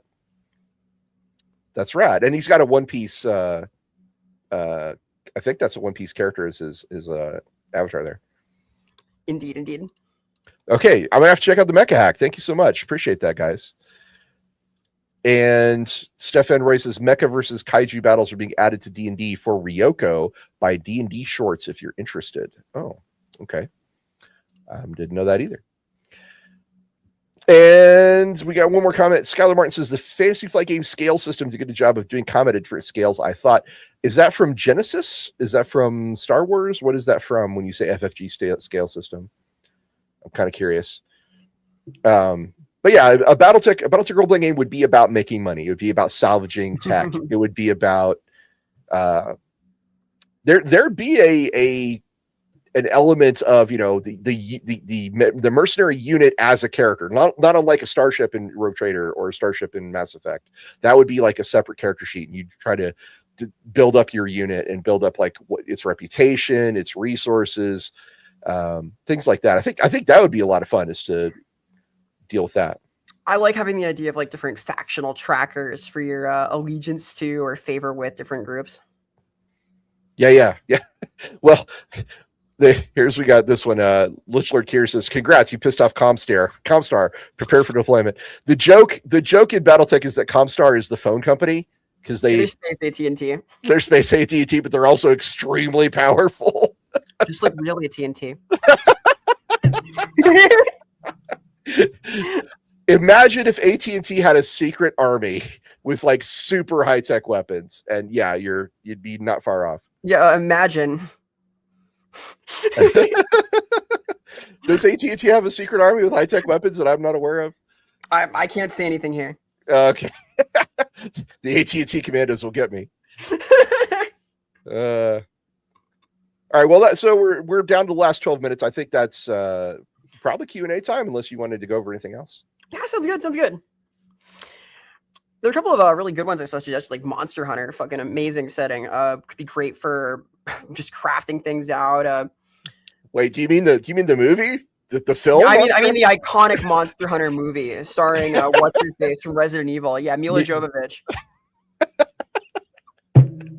I am not even a Monster Hunter player, and when I saw that, I was like, "Oh, that is not right." I watched the entire thing on fast forward as like a social experiment. It was rough. Oof, oof. God, yeah. Fortunately, the video game curse has been broken, so there are good movies about video games these days. Which, thank the Lord. Yeah, which is amazing. Like for a while, the best we had was like by Uwe Boll, so we've come a long way.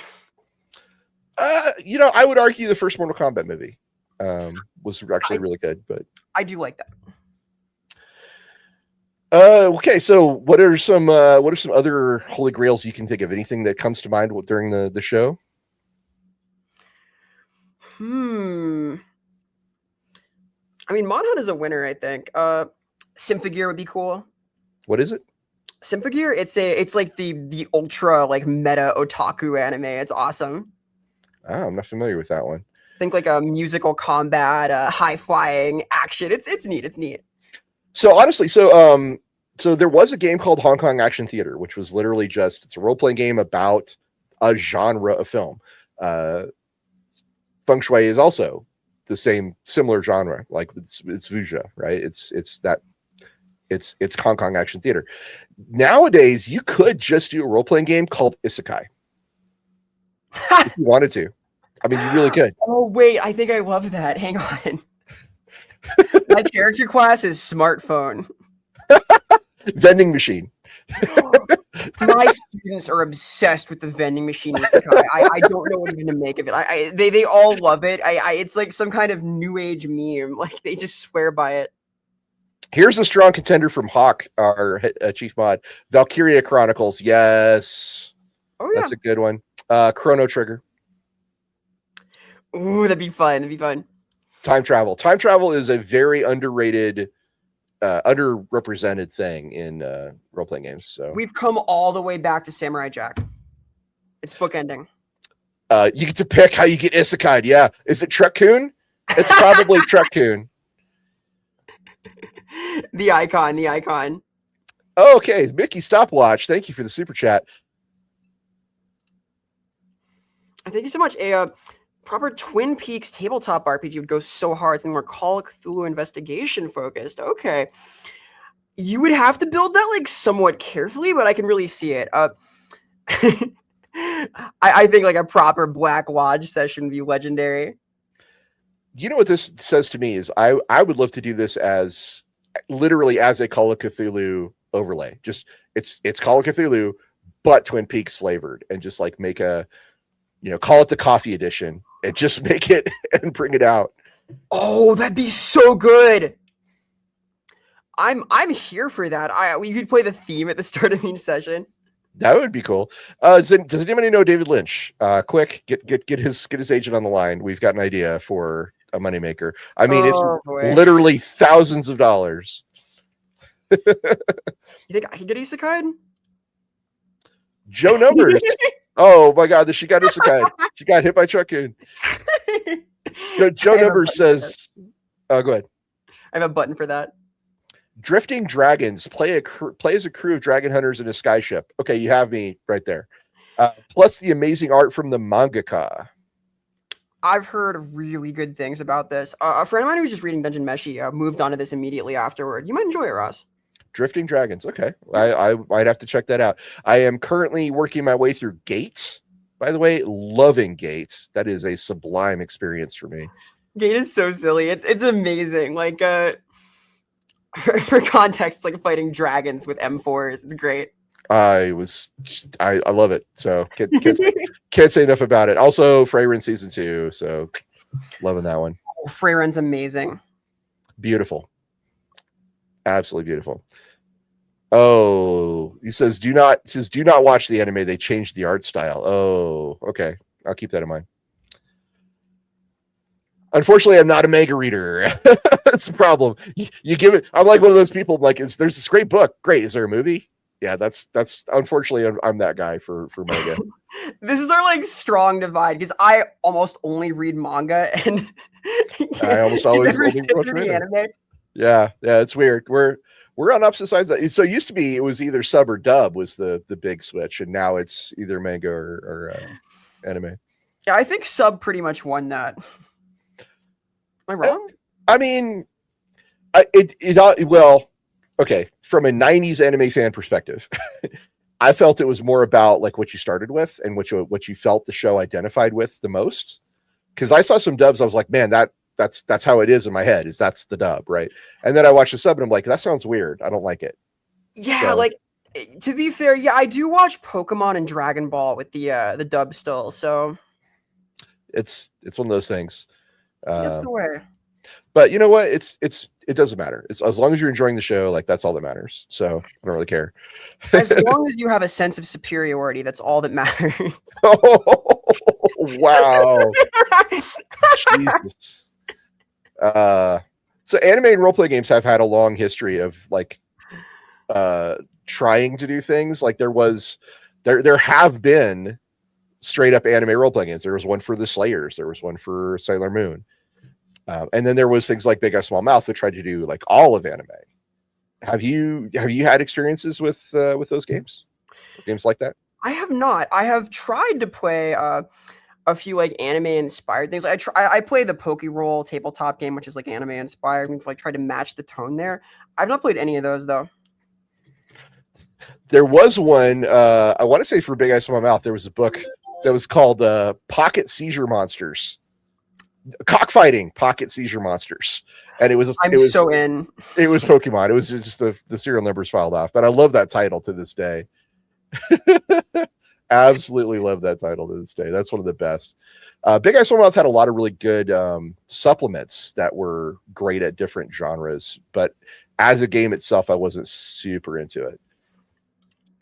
It sold me by the title, honestly. I mean, again, Big Eye Small Mouth. I mean, that's pretty. That kind of tells you what you're getting. Oh no, Professor Shap's bringing up Cthulhu Tech. Wait, Guyver? What? Yeah, it was. Guyver's so cool. He's not wrong. Cthulhu Tech is a blender of those. Little bit problematic. Cthulhu Tech is just FYI. But, I can forgive a lot of things if we're talking like a great old one, bio power armor. All right, so Hawk points out Spy Family RPG. Spy Family, I love it. It's one of my favorite animes, but the joke is so specific in that show. Yeah, because like a lot of it's about like the domestic vibe. You can make it into a spy thriller kind of game, but that isn't quite the same.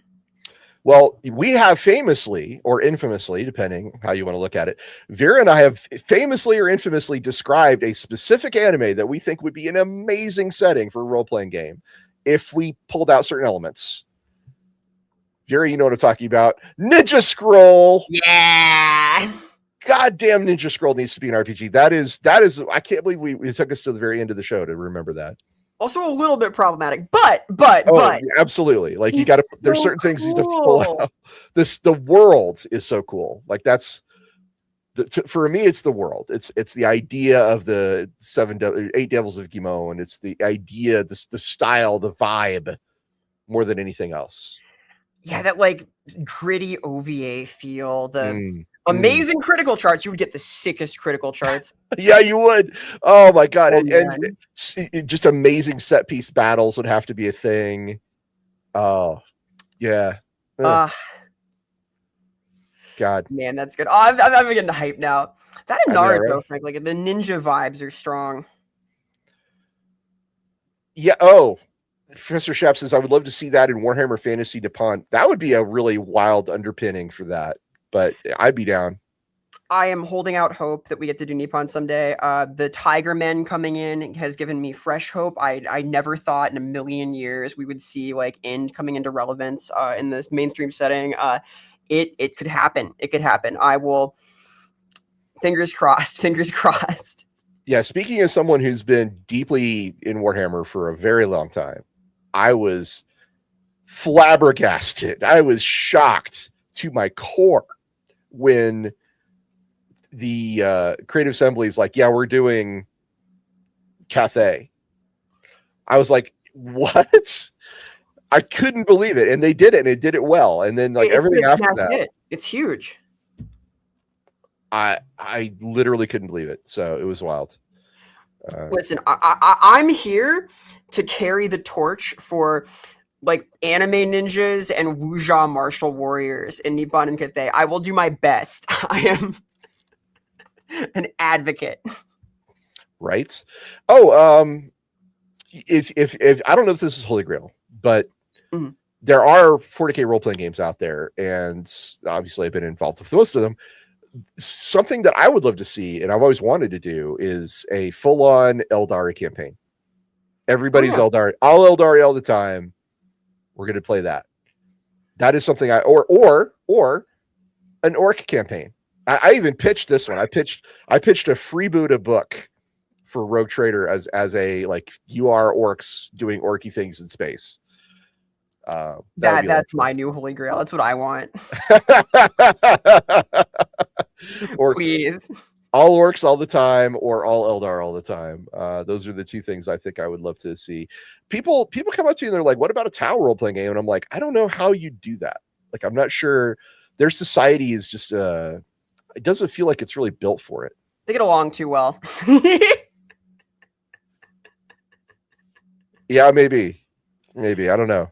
I do think like the regimented caste system kind of hurts also, because it's not like the Skaven where they're like constantly plotting from beneath, right? Which does have support. There's like the whole Children of the Blood Rat book. So where's my all Skaven all the time Warhammer Fantasy Roleplay? Please. I know they made Shadow of the Horned Rat as a source book, but I literally want it to be like a campaign. Here you go. You are playing Skaven. You're trying to do this. The 5-book Skaven campaign. I'm just saying. You got to roll 4 character sheets at the start. I've even got a name for it. Go on. The Enemy Beneath. I'm sold. All right. That's all our time today for Lorebeards and Roleplaying. But check us out next Monday. And if you like the deep dive that we have done into role-playing games, and especially Holy Grails today, please help us spread the word by hitting a subscribe and a like on this particular video. It helps us out a lot. Or check out our Discord. We will have a link in there for our Discord, and you can become part of our Lore Seeker community and get first news on what's coming up for our shows, and maybe even vote on our topics. Yeah, it's a cool zone. Please let us know what you want to see, and you can catch both me and Ross on twitch.tv at these locations. We're going to do cool stuff there. I expect to see Ross adventuring through Bloodborne at some point. I've committed to it now. I've committed to that and Rogue Trader, apparently. So, all right, y'all, have a good night. Take care. Thank you so much. Have a great rest.